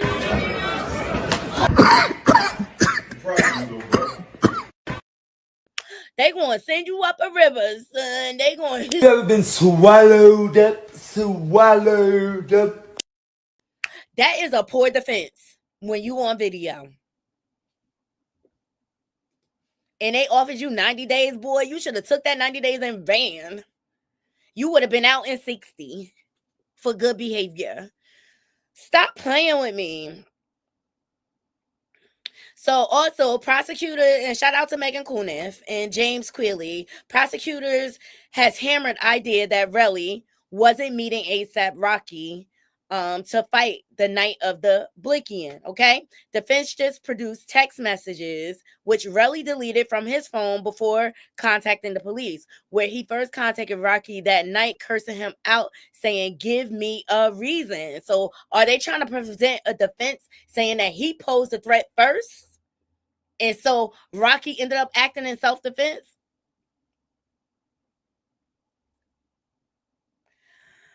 And so then Megan posted, she said, yes, can we please, at least in one trial, a white witness had the decency to say only it was all in words. That's what oh God, it was a witness too. That's right. It was a witness.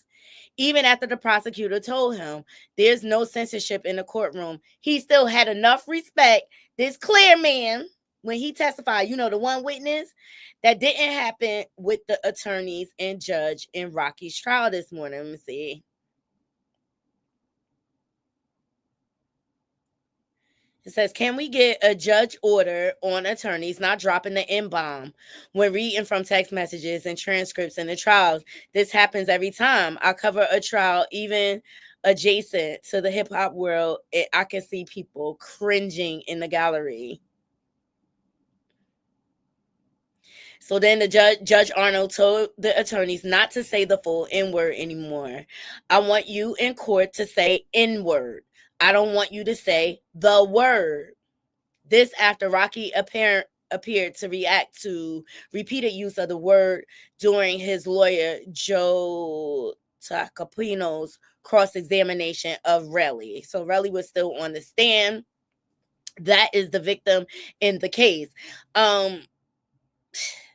I'm gonna keep my thoughts to myself about the N-word. All right. And so it is said, I think I even heard Nika and Ike said that Riri showed up in court to support her man. So Megan Coonan posted it. She said the sketch is by Mona Schaefer Edwards, who is able to go to court and do this because news organizations pay for her sketches. So that's dope. That's a dope way of making an income. With the rise of the internet and screenshots, that market is sadly disappearing. Everyone just wants it for free. So the courtroom sketch of Rihanna at ASAPRocky's trial has been released to TMZ. All right, you guys. So that's the update on the trial. I feel like ASAP should have took the deal. You on camera, bro. There's text messages and a witness. Take the 90 days and go with it. Like, you could fight to expunge your record after you get out. At the most, because the prisons is overcrowded anyway, at the most you'll do 60 days with good behavior. You know what I'm saying? Like, I think he's a fool.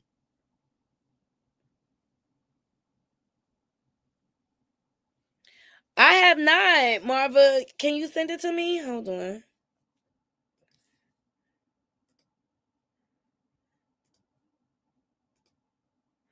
Really got caught lying by prosecutors today. I think he's going to go free. Oh, you talking about the witness. Thank you, Tels. You said he got caught lying by the prosecutors today. She said, I think he going to go free. Text messages were shown where Relly B was trying to blackmail Rocky. Watched it today myself. Really? Let me see if I can find the clip. That was just Megan Coonan's notes that I was just reading. Maybe Cuffboy got it, really. Testimony.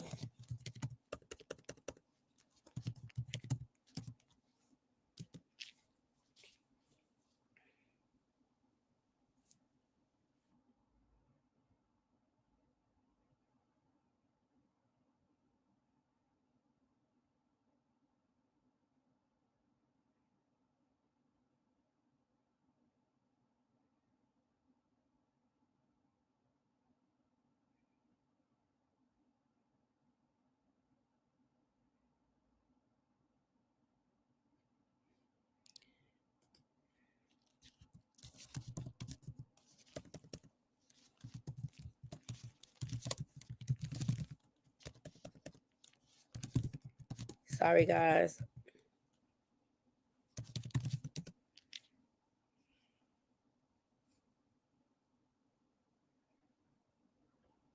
All right, here's the witness. And then we'll get in. Cuffboy has it? Okay. Let me go to Cuffboy. Shout out to Cuffboy. I like him. He breaks down all these trials. He did an excellent job with YSL.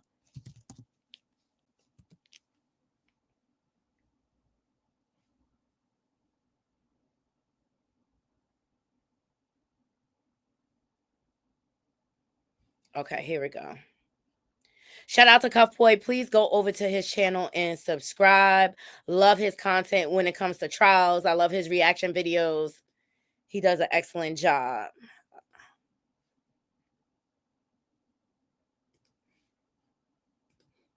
Here we go. With Fargo, your virtual assistant.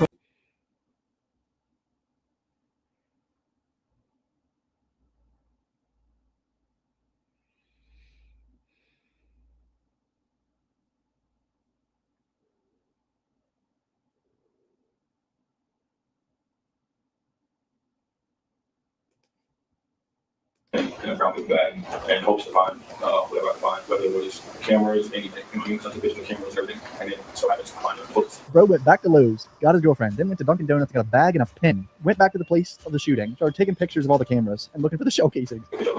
Scooped it up with a pen and put it in a brown bag. This is next level snitching. Day 3 of the ASAPRocky assault trial was baffling. The victim, Relly, takes the stand and describes the shooting in detail. The state begins to impeach their own star witness and makes him look like a liar. So I think it's about 50-50. Right now, some people are saying Rocky is cooked. He's on camera. People witnessed it. It's over. But then other people just think this guy's lying and his hand was grazed by him falling on the ground. There's a lot of weird moments today. I don't know why the state put an effort to make him look like a liar about a certain detail, but you'll see. Hit subscribe. Here we go. All right, day 3, let's go. Relly's back up on the stand. A lot of people are offended that I called this guy snitch because he's the victim and Rocky shot him. I've already declared that I'm very biased here several times in these videos. I've been a fan of Rocky since 2011. He follows me on Twitter because he saw my videos before and reached out to me. So I'm going to be biased. There's a lot of weird evidence in this trial. You got to admit that. Screaming out how Rocky had failed.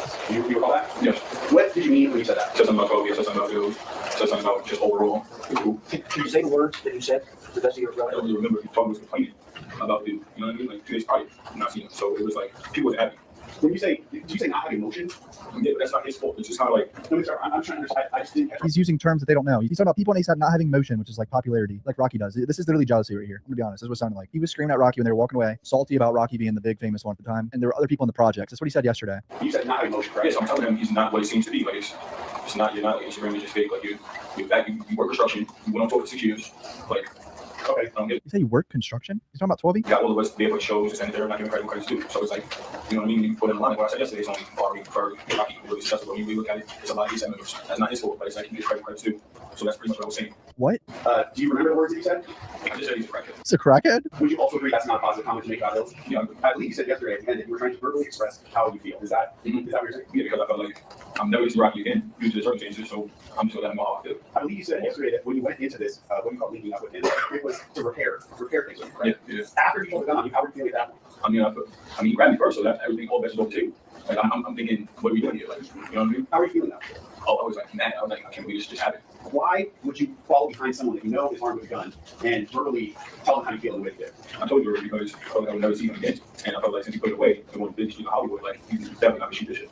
I'm still talking to him, I see Rocky turn around. Can I talk about it? Yeah. So I see Rocky turn around. When he turned around, he's like, kind of like a movie. The whole thing like a movie, like, you know what I mean? So kind of like pointing down, shot the first shot, I felt my hand hot. So I grabbed Bill, used him as a shield, he's going around. Oh, my hand hot, that's a new detail. The first shot hit him in his hand, he felt it in that moment from a bullet grazing. Shoot me 2 hills. 12 feet, off to the side. I'm not really worried about him. I'm just trying to like not get hit at this point. 60% of you aren't subscribed. Come on, hit the subscribe bell. It wasn't like aiming at you, it was kind of like that. So I said like movie, boom. And then like just running around trying to get it. It was more like this fast, turn around, and it was like boom. You know, like, yeah, not like, okay. You said your hand felt hot, correct? Yeah. Where on your hand felt hot? On the hand. Where? Just right above my knuckles. Like my knuckles right here, below my knuckles. So it's right here. And if I was in full, you would see other injuries on that picture, and they my knuckles and all around here. That's why. You know what I'm saying? Like, okay, yeah, I'm just said that you then got behind Hills, correct? I dashed him. Got right there, and he just trapped. How did Hills react to this? Oh, you know, after he was screaming. After he said you could have got me killed. I said, what? You came with him. What? You came with him? That was funny. You could have got me killed. Each day this trial goes on, that more I'm like, he should have just took the plea deal, honestly. It's all so sketchy to just put your life into a jury's hands, man. He was in him every which way. When you say petrified though, he's moving all over his hands. He's trying to move, and he dropped his body. Okay, then after the first gunshot, what did you see the defendant do? Physically, what did he do with his body? Oh, he's running up, and he shot again. What's running up? He's running and shooting. Like, he's trying to like find. He's trying to look for a way to shoot. I wonder what the defense's tactics are going to be with this guy on cross, dude. The whole time he was close, but yeah, really close. I think he about to fall asleep. Yes, okay. There's the sound of the shooting again. We can't see shit. The screens, they're not and fixing the camera settings to see the screen. You and Hills, at this moment, are the two of you at the street corner? I don't know what time it was. Was one of those individuals you? Yes. And the other one was Hills? Yes. So after Hills dropped his body, I probably was just looking to see where he was before I just went over and seen him back down in Hollywood. When you say Hills dropped his body, what do you mean by that? Like physically just dropped, like his weight.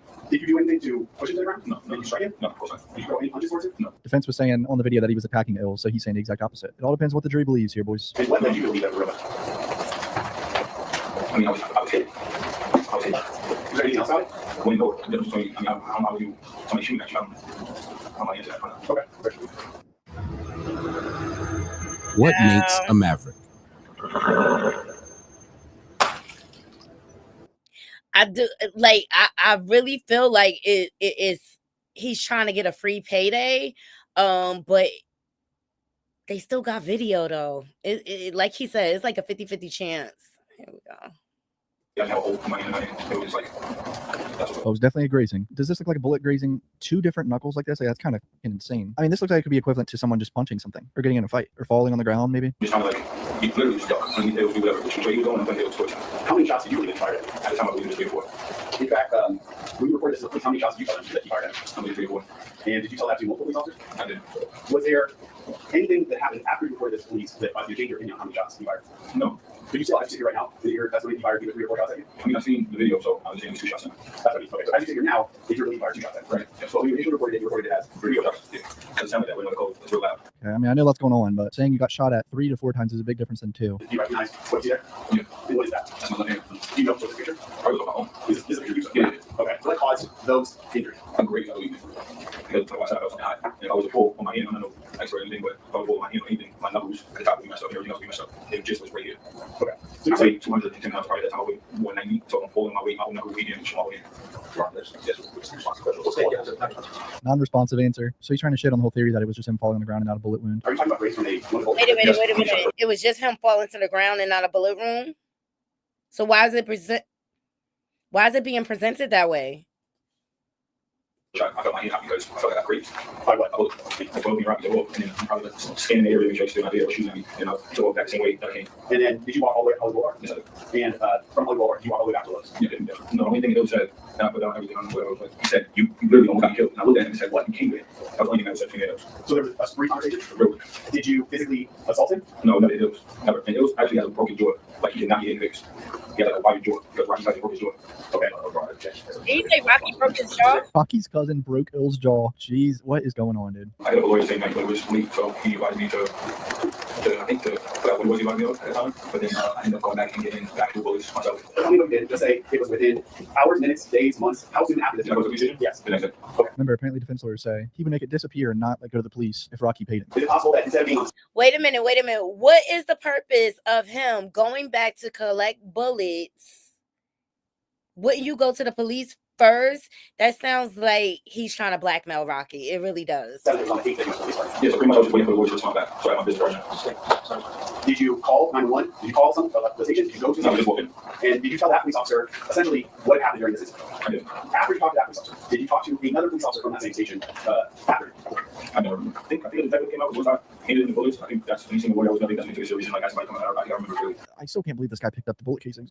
I bet I'm sick. He really went back to the scene, bro, and got the shell casings. After the 2 shots that we heard. Isn't that tampering with evidence? Why didn't you go to the police that night? Why weren't the police called when you went to the hospital to treat your wounds? Or did you not go to the hospital? Naughty crew. That's suspicious. That's weird. Absolutely, that's suspicious and weird. Shout out to Cupboy. Thank you for that. I love his content. The defendant and 12 ran away. You said you and Els separated, correct? Yeah. And you walked the same path that you've taken up the street past the W down Hollywood, correct? Yeah, back to Lowe's. Okay. What at that point was your reaction to what had just happened? How were you feeling? I felt betrayed. I felt hurt. I felt like I was texting. I wanted to see where he was at with the situation. I felt like he was just denying it, like just acting like she didn't have it. So it was hard for me to like even trust him or anybody around me. But after you met with your girlfriend, where'd you go? We drove back to the same spot. That was within like an hour or 45 minutes. Wait a minute. So he went to talk to ASAP after? The man that he's saying harmed him? That could it, like, I'm not going near. Hold on, let me go back a little bit. Other street passes of you down hall, right? Yeah, that's those. Okay. What at that point was your reaction to what had just happened? How are you feeling? I felt betrayed. I felt like I was texting. I wanted to see where he was at with the situation. I felt like he just didn't just acting like shit didn't happen. So it was hard for me to like even trust him or anybody around him. After you met your girlfriend, where'd you go? We drove back to the same spot. That was within like an hour, 45 minutes. Time to see how long it took me to get back there. But it wasn't hard for me to find bullets because I knew exactly where I shot at. Okay. We stopped you. So you and your girlfriend are together. You're driving. You said you met back there. Where did you meet there? To the incident. Where the shooting happened or where the shooting? Okay. And I believe in your answer you said that, and this is an approximation, that was about 45 minutes to an hour after the shooting went back. That's right. Do you remember the exact time? Probably, I think we see my home, but it had to be like 10:40 something. And I'm telling you, you will definitely see deposits. You will definitely get checks. I was skeptical in the beginning too, but I mean, it's real. It's worth. Sorry, guys. Like it's when I was behind that incident happened, and I took a picture of the bullet. So I remember, I think you got to show me the time or something. That's how I remember. First I saw that I was going to see a pin in the ground with the bag, and then I went over there and hoped to find whatever I find, whether it was cameras, anything, you know, cut the picture, cameras, everything, and then so happens to find the bullets. Bro went back to Lowe's, got his girlfriend, then went to Dunkin' Donuts, got a bag and a pin, went back to the place of the shooting, started taking pictures of all the cameras and looking for the shell casings. This guy went on a whole detective mission, dude. This is crazy. Scooped it up with a pen and put it in a brown bag. This isn't real. This is next level snitching. Why did the judge stop it right when it got good? That was like the highlight so far of the day, and he stops. Does that match the time that you went back to the location where this incident happened? Yeah, within hours. Would that be the time that you specifically took the photograph? Yeah. Same time you're referring to in your phone, correct? Yes. Okay. Is that one of the photographs of the Parker case? It is. They created November 6/21 at 11:45:49, so 50 seconds after the first one? That's right. So they're showing like the times of the pictures that he took of the shell casings. Is that those items? Yes. So these were in place at the time? They were in place, no touch. How many Parker cases did you find in the collection? 2. Did you find any more than 2 that did not collect? No. It is 11:10, and you said you got there at 11:45. Hold on. Just want to add this in to clarify it. The pictures on his phone say 11:45 p.m. or something like that, like right around there. But they have him on video going back at 11:10, I think, so a little bit earlier. I mean, 30 minutes earlier. Either he's lying about when he went back or something, or he went back more than once. Like there's something going on here. That video shows that person there at 11:10 p.m. and you're saying you returned at 11:45. That was what you said when you said refer to the timestamp on the picture, correct? What time is it? It is happening at 10:17 p.m. 10:17. What time is it? It's saying 11:10 p.m. Yes, that's correct. Right. Yeah, that's right. Well, I mean, can you make out the person that you've seen that video? Objection, Judge. No speaking objections. No speaking objections. Yes, answer. Yes. I'll just ask the counsel court or the counsel speak around. Please. He says yes. I know what he's going to say. All right. I'll wait till he states the. Wait a minute. I mean, there is a gap in the time because he decided to go to Dunkin' Donuts, get a bag and a pen. But the lawyers are going to jump on it. Hold on, let's get back. Let me go back a little bit. I just want to hear what just happened here.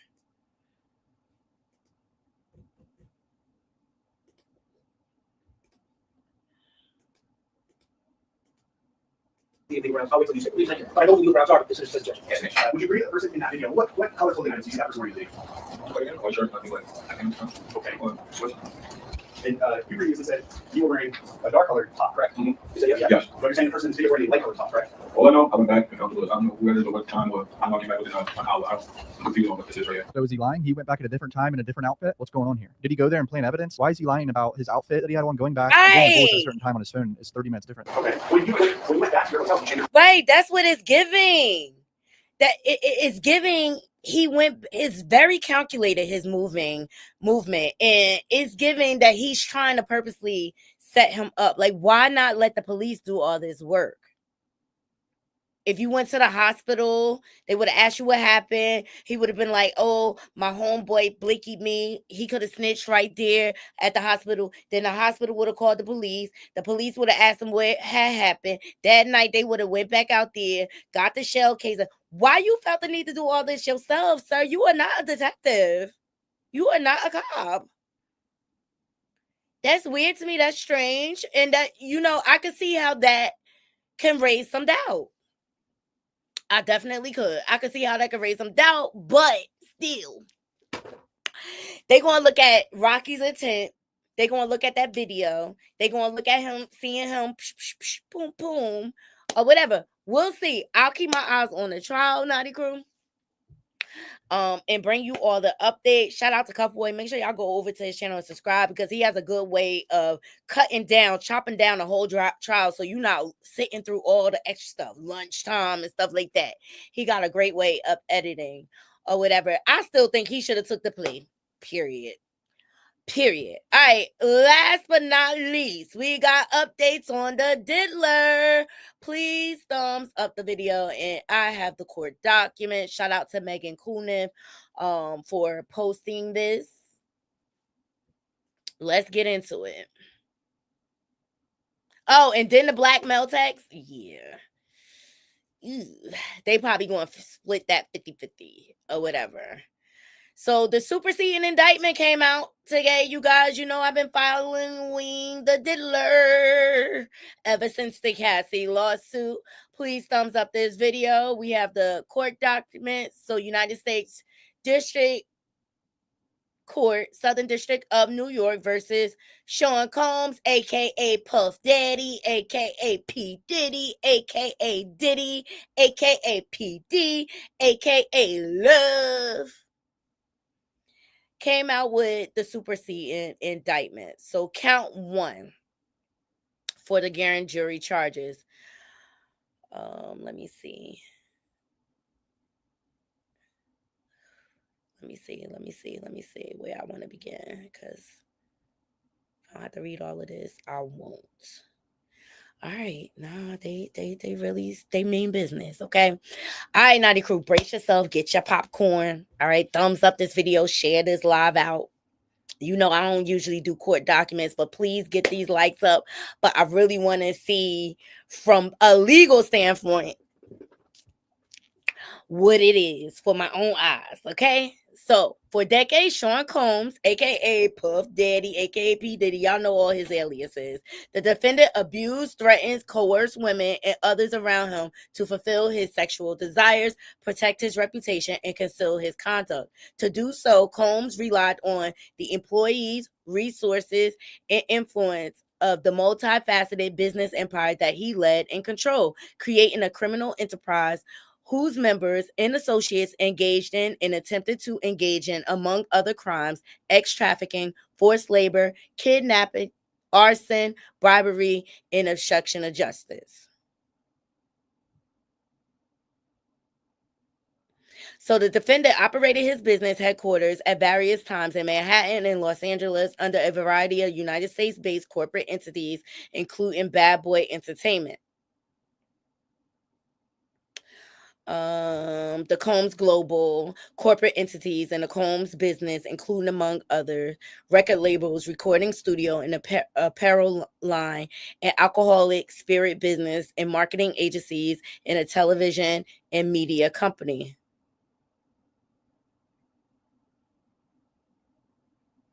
So the defendant engaged in a persistent and persuasive pattern of abuse towards women and other individuals. This abuse was at times verbal, emotional, physical, and sexual. As part of his pattern of abuse, Combs manipulated women to participate in orchestrated performances of sexual activity with Combs, and at times with Combs and male commercial ex-workers. I mean, at the end of the day, prostitution is not legal except for on the Bunny Ranch in Las Vegas. At times, Combs and others acting in his directions made arrangements for women and commercial ex-workers to fly to Combs' location. Combs ensured participation from the women by, among other things, obtaining and distributing narcotics to them, controlling their careers, leveraging his financial support, and threatening to cut off the same and use intimidation and violence. Physical abuse by Sean Combs. The defendant was recurrent and widely known. On numerous occasions from at least in or about 2009 and continuing for years, Combs assaulted women by, among other things, striking, punching, dragging, throwing objects at, and kicking them. Combs' violence was also not limited to these women. It extended to his employees, witnesses to his abuse, and others. And on one occasion at a Los Angeles hotel in about March 16, 2016, which captured on video. Okay, we know all of this. All right, now let me pause here. This brings me to, have y'all been watching The Fall of Diddy on Discovery? Now, I feel like this series is put together a lot better than the Peacock series, because my problem with the Peacock series, how you want to talk about Diddy without talking about the 1999 Blicky with J-Ho, right? Well, here go Tim, the clout chaser friend. He was in the first Peacock documentary talking about he knew that they wasn't friends no more when Diddy, because he used to send him Pop-Tarts as a joke or whatever. He's still bitter about him not responding to the Pop-Tarts. Okay, that's what's going on there. So because of that, he gonna tell all the Diddy business. Now, Tim grew up in the Diddler house with him. He lived there with Janice Combs. He talks about, to me, he just is a little redundant. He said the same thing he said in Peacock series. But this time in this series, you got the Vibe editor that he threatened. Was it the Vibe? I think it was the Vibe editor. I'm drawing a blank. Danity King member, what's her name? D Woods. She is testifying not only to what happened to her, also different things that happened to Aubrey O'Day, how he was sent inappropriate messages. One of the publicists talked about the clear man. He talked about how, Diddy came downstairs with a towel with no clothes on. Very Harvey Weinstein-esque, okay? Yeah, I like the way this one is put together. It's a more accurate and detailed account. I suggest you check it out. All right. And then also quite a few great victims in this one. More victims. Thalia Graves is in this one, telling her story. I'm glad she's building up the coverage to talk about it out loud.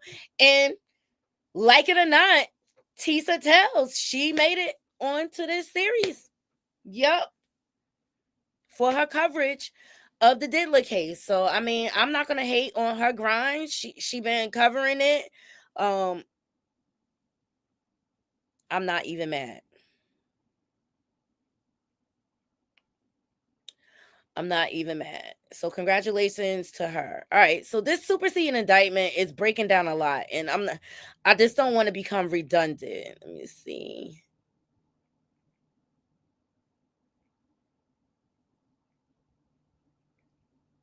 Yeah, we was on page 2. This thing is 15 pages long.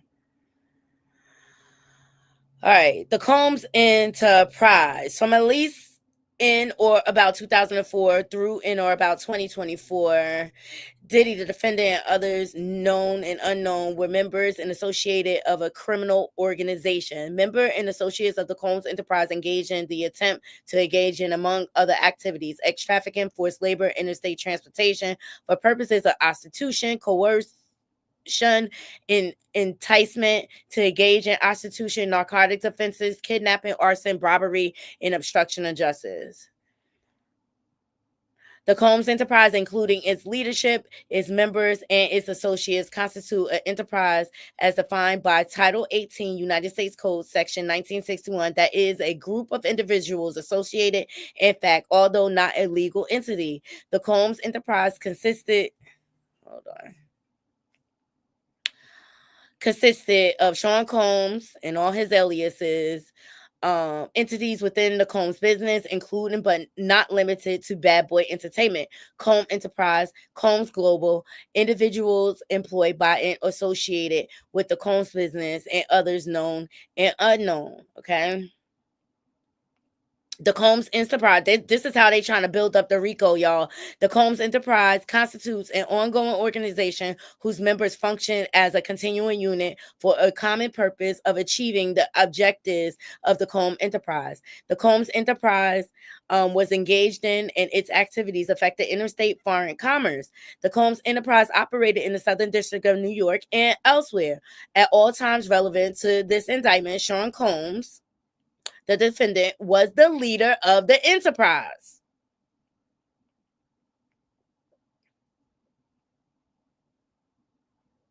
So this is the purpose of his enterprises. I'm not going to get into that. Means and methods of the enterprises. So among the means and methods by Sean Combs, the defendant and other members and associates of the Combs Enterprise conducted and participated in the conduct of affairs in Combs Enterprise, including the following. Combs and other members and associates of the Combs wielded the power and prestige of Combs' role at the Combs business to intimidate, threaten, and lure female victims into Combs' orbit. Oh, it also, Little Rod was in this one. Oh, and one of his assistants, he's got some information. lured female victims into Combs' orbit, often under the pretense of a romantic relationship. Combs then used force, threats of force, and coercion to cause victims, including but not limited to 3 female victims, victim 1, 2, and 3, to engage in commercial sex acts. In connection with the commercial sex acts, Combs provided the victims with, among things, monetary payments, career opportunities, payments of rent, and housing expenses. Some of the commercial X acts include male commercial X workers and were referred to by Combs as, among other things, freak-offs. Freak-offs were elaborate and produced X performance that Combs arranged, directed, masturbated during, and often electronically recorded. In arranging these freak-offs, Combs, with the assistance of other members and associates of the Combs enterprise, transported and caused to be transported commercial X workers across state lines, which is illegal, and internationally. Prostitution is illegal. I don't know why people don't understand that. And the other thing is consent. They got to prove they had consent. Freak-offs occur regularly, sometimes lasting multiple days, and often involve multiple commercial X workers. During the freak-offs, Combs distributed a variety of controlled substances to victims, in part to keep the victims obedient and compliant. Sometimes unbeknownst to the victim, Combs kept videos he filmed of the victims engaging in sex acts with commercial sex workers. So, this is Thalia's story that she gave in this documentary. Like, she was raped and everything. She was scared to go in the hospital. She does have a witness to what happened. They took her to the hospital and she was too scared to go in and stuff like that. And it wasn't until people started calling her and telling her, like, your rape is on tape. So it is known that he does that. I wouldn't be surprised if Thalia is a witness. After freak-offs, Combs, the victims, typically receive IV fluids to recover from the physical exertion and drug use. Okay. And we know he uses IV fluids. He's admittedly been on live doing it with his mom, kissing her in the mouth.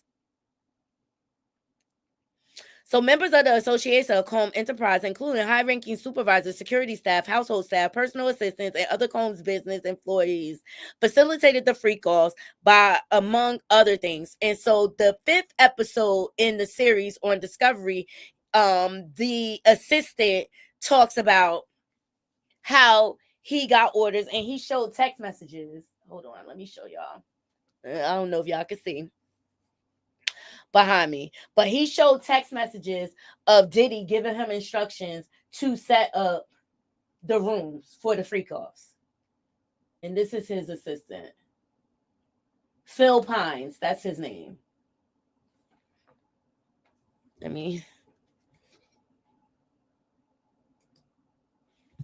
Sorry, it's an ad. Phil Pines, that's his name. He shows text messages and things like that. That's why I can't stand Amazon. They don't let you skip the commercials like on YouTube. Here we go.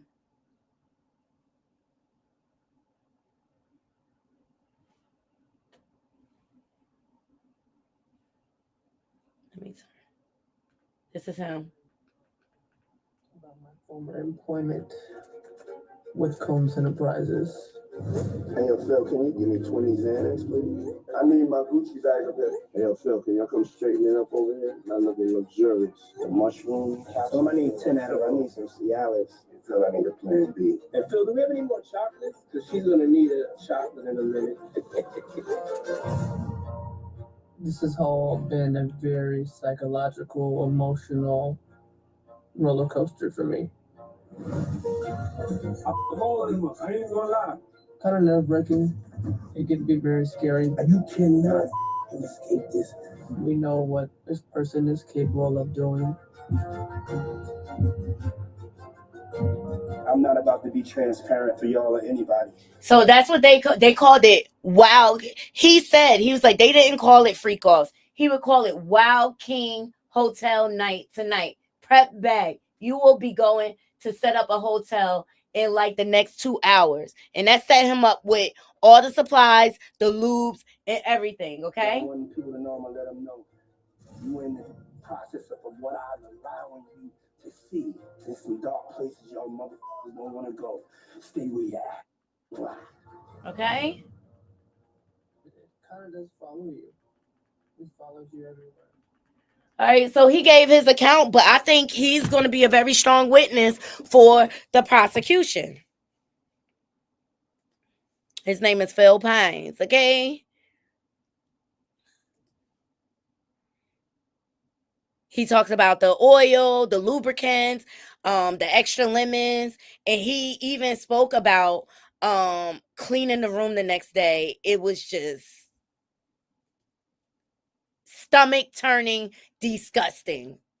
I don't want to clean up nobody else's bodily fluid. Period. All right. Delivering large sums of cash. What's this? All right. Let me see. So members and associate of Combs Enterprise include high-ranking supervisors, security staff, household staff, personal assistant, and other Combs business employees facilitated the freak-offs by, among other things, booking hotel rooms for the freak-offs, stocking the hotel room in advance with the required freak-off supplies, including controlled substances, baby oils, lubricant, extra linen, and lighting, cleaning the hotel room after the freak-offs to try to mitigate room damage, arranging for travel for victims, commercial ex-workers, and Combs to and from freak-offs, resupplying Combs with requesting supplies, delivering large sums, and he has all the voice recordings, so that's going to be damning evidence against him, okay? Delivering large sums of cash to Combs to pay the commercial ex-workers and scheduling the delivery of IV fluids. In or about March 2024, during search of Combs' resident in Miami, Florida, and Los Angeles, California, law enforcement seized various freak-off supplies, including narcotics and more than 1,000 bottles of baby oil and lubricant. Other commercial X acts involved only Combs and female victim. As with freak-offs, other members and associates of the Combs Enterprise associated with arrangements for the commercial XEX acts, including by arranging travel and accommodation for victims. At times, Combs, with the assistance of other members and associations of the enterprise, transported and caused to be transported victims across the state lines and internationally in connection with the commercial X acts. Like the freak-offs, the commercial X acts involving Combs and female victims were pre-arranged, sometimes lasting multiple days, were sometimes electronically recorded by Combs and often involved Combs distributing a variety of controlled substances to the victim, in part to keep the victim obedient and compliant. Now, also Roger Bonds, his former security guard, he had a lot to say in this series. A lot more to say. He mentioned a time where he lost one of these tapes and he had he was about to go crazy. He had everybody looking for that tape. And Bonds is just like, what's on that tape that you freaking out so bad?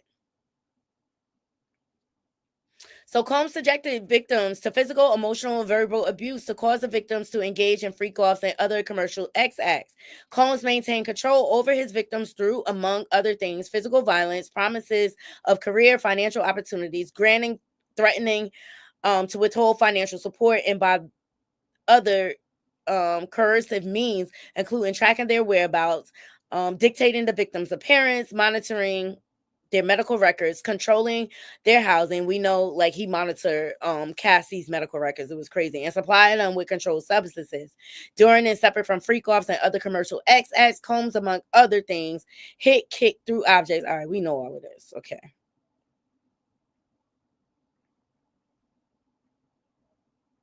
We know all of this. He threatened careers, livelihoods. It's redundant.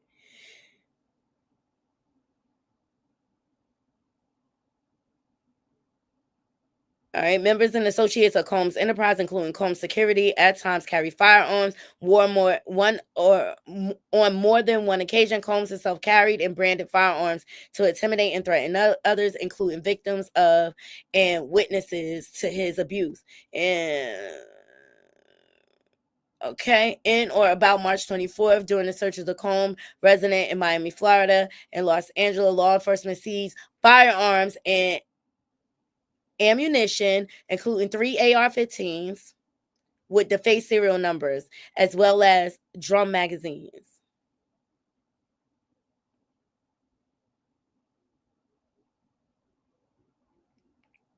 All right, we know how he maintained control. So when employees witness, and they speak a lot of this in the Fall of Diddy on Discovery, when employees witness to his abuse, others threaten Combs' authority and reputation. Combs and members in the association of the enterprise engaged in acts of violence, threats of financial and reputational harm, and verbal abuse. The acts of violence include arson and multiple acts of kidnapping, including one instance of kidnapping. This is from Dawn's lawsuit. Kidnapping during which Combs carried and displayed a firearm. In addition, on multiple occasions, Combs threw both objects. We know all of this.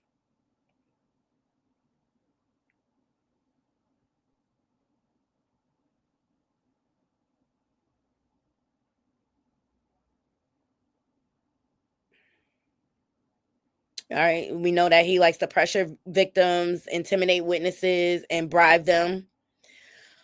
All right.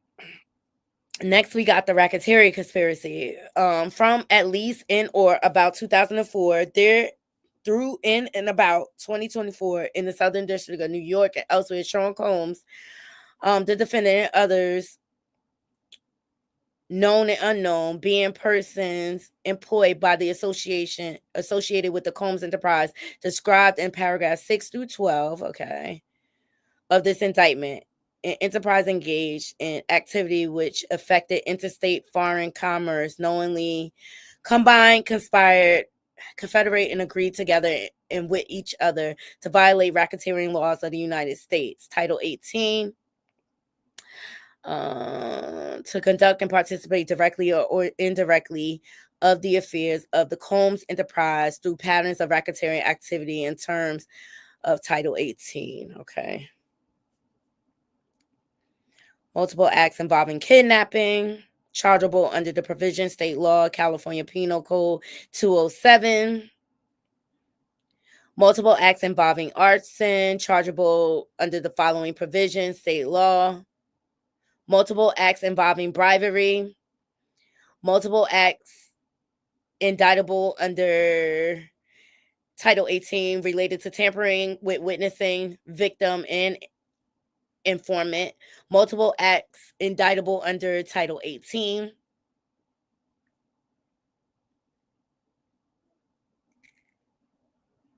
Related to forced labor. Sorry, I left that out. Multiple acts related to ex trafficking. Multiple acts indictable related to transportation and indictment to travel for purpose of prostitution and other illegal actual activities. Multiple offenses involving the possession with intent to distribute or distribution of narcotics and controlled substances, including the cocaine, oxy, aprazolam, meth, bromo, gamma hydroxy, I'm not going to say that, ketamine, methamphetamine. So this is the drug trafficking portion. So it's the distribution, possession with intent to distribute, and conspiracy to do the same. And remember, he was caught the day he was arrested with the Tutsi or whatever. So that's a possession charge and intent to distribute. It was part of the conspiracy that Sean, the defendant, agreed that a conspirator would commit at least 2 acts of racketeering activity in the conduct of the affairs of the Combs enterprise. So this is a notice of special sentencing factor. From at least in or about 2009 up to and including in or about 2018 in the Southern District of New York and elsewhere, as part of his agreement to conduct and participate in the conduct of the affairs of the Combs enterprise through pattern of racketeering activity, Sean, defendant, agreed to, in and affecting interstate and foreign commerce, knowingly recruit, entice, harbor, transport, provide, obtain, advertise, maintain, patronize, and solicit by any means a person, knowing and in reckless disregard of the fact that means a force, threats of force, fraud, and coercion, and described in Title 18. Any combination such means would be used to cause a person to engage in commercial SEX act in violation of Title 18. Woo! That was his count 1, y'all. Yeah. It's a lot. Let me try to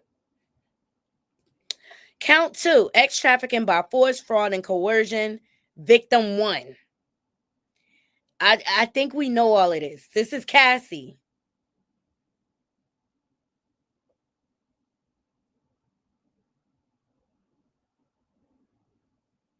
Yeah, it's the engage in commercial X acts, forcing her to do rugs, force, fraud, and coercion. Okay, that's victim 1. Count 3. The transportation to engage in prostitution. I think we know this. All right. From at least in or about 2009 up to and including in or about 2024. Diddy, the defendant, knowingly transported individuals in interstate and foreign commerce with intent that the individuals engage in prostitution and attempted aiding and abetting and willingly caused the same to witness Combs transport, aided, abetted, and willfully caused the transportation of females, but not limited to victim 1, 2, and 3, and commercial ex workers in interstate and foreign commerce on multiple occasions. All right. I wonder who victim 2 and 3 is. 50 Cent baby mama, she been quiet. And his other longtime girlfriend, Gina, the one that Young Miami was calling her Aida. Forfeiture allegation. As a result of committing the offense alleged count 1 of the indictment, Sean Diddy Combs, the defendant, shall forfeit to the United States pursuant any and all interest the defendant acquired or maintained in violation Title 18. Any and all interest in the claim against property and contractual rights of any kind affording a source of influence over the enterprise name described herein with the defendant established, control, conducting, and participating in and conducting in violation in any and all property constituting and derived from proceeds obtained directly and indirectly said offense. Ooh, they trying to get the money, including but not limited to a sum money in the United States currency representing the amount of proceeds traceable to the commission of said offense.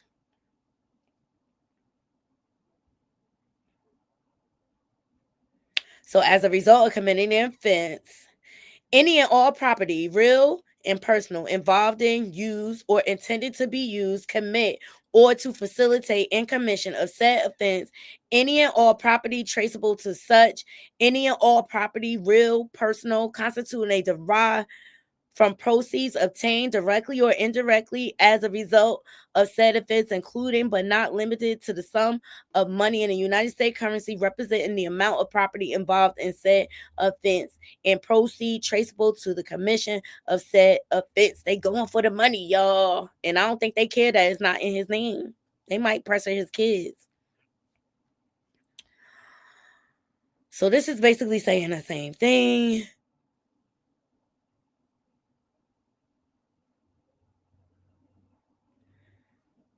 Substitute asset provision. Let's get into it, y'all. Thumbs up this video. I'm interested in this one. So if any of the above described forfeitable properties as a result of any act or omission of the defendant cannot be located upon the exercise of due diligence, has been transferred or sold to or deposited with a third person, they covered all bases, y'all. So them kids, I hope y'all was living it up. Has been placed beyond the jurisdiction of the court, has been substantially diminished in value, or has been commingled with other properties which cannot be subdivided without difficulty. It is the intent of the United States, Title 18, Title 21, Section 853, Title 28, United States Code, to seek forfeiture of any other property of the defendant up to the value of an above forfeited property. So they don't care that he put it in his kid's name. Chat. It's going down. Them kids' life of privilege is over. They coming for all the money, all the properties, okay? And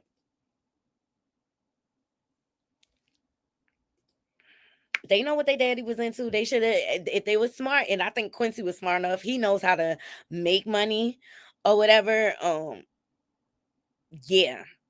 Justin, you in trouble, dude. You can't even keep up with your car note.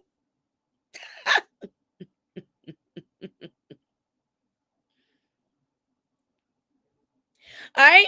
But you know, it's not all bad for the diddler. He did win. Shout out to the Jasmine brand. You remember that inmate that tried to sue him? Well, he was successful in getting the restraining order to stop him from selling his property, but Diddy scores a legal win. $400 million SA lawsuit from Mel accuser dismissed. Okay, so just scored a legal win. Diddy just scored a legal win after federal judge dismissed $400 million lawsuit filed against him by Michigan prisoner Derek Lee Cardello Smith. And mind you, this guy is a pedo, okay? So according to court documents obtained by In Touch, the case was thrown out because Derek claims centered on an alleged incident in 1997 and were barred by the statute of limitations in Michigan. So he claimed that the diddler rugged him and raped him. He did have proof that Diddy came to the prison and tried to pay him off, but it just wasn't not enough because it superseded the statute of limitation. The case was dismissed with prejudice, meaning Derek cannot refile or pursue the same allegations against Diddy. However, the court declined Diddy's request for sanction to block Derek from filing future lawsuits against him, instead warning Derek against duplicative, frivolous, and harassing filings. Derek, who accused Diddy of assaulting him at a Holiday Inn X party in 1997, alleged in his lawsuit that the mogul spiked his drink, causing him to fall asleep, and he claimed he woke up to find Diddy engaging in relations with a woman, and that Diddy then turned to him and said, "I did this to you too." So shout out to the Jasmine brand. All right, Diddler, you got a little win. You got a little win. You won the battle, but you still got to fight for the war, man. All right, you guys, I appreciate every last one of you joining me and being patient with me, going through all of this. I love you all. I appreciate the support. Please continue to thumbs up this video to my replay game. Share this live out, and of course, donations are definitely appreciated. I hope you all have a beautiful, blessed evening. And if I'm not tired, I'll be back tomorrow. I love you all. Until next time, Naughty Crew, I'm out.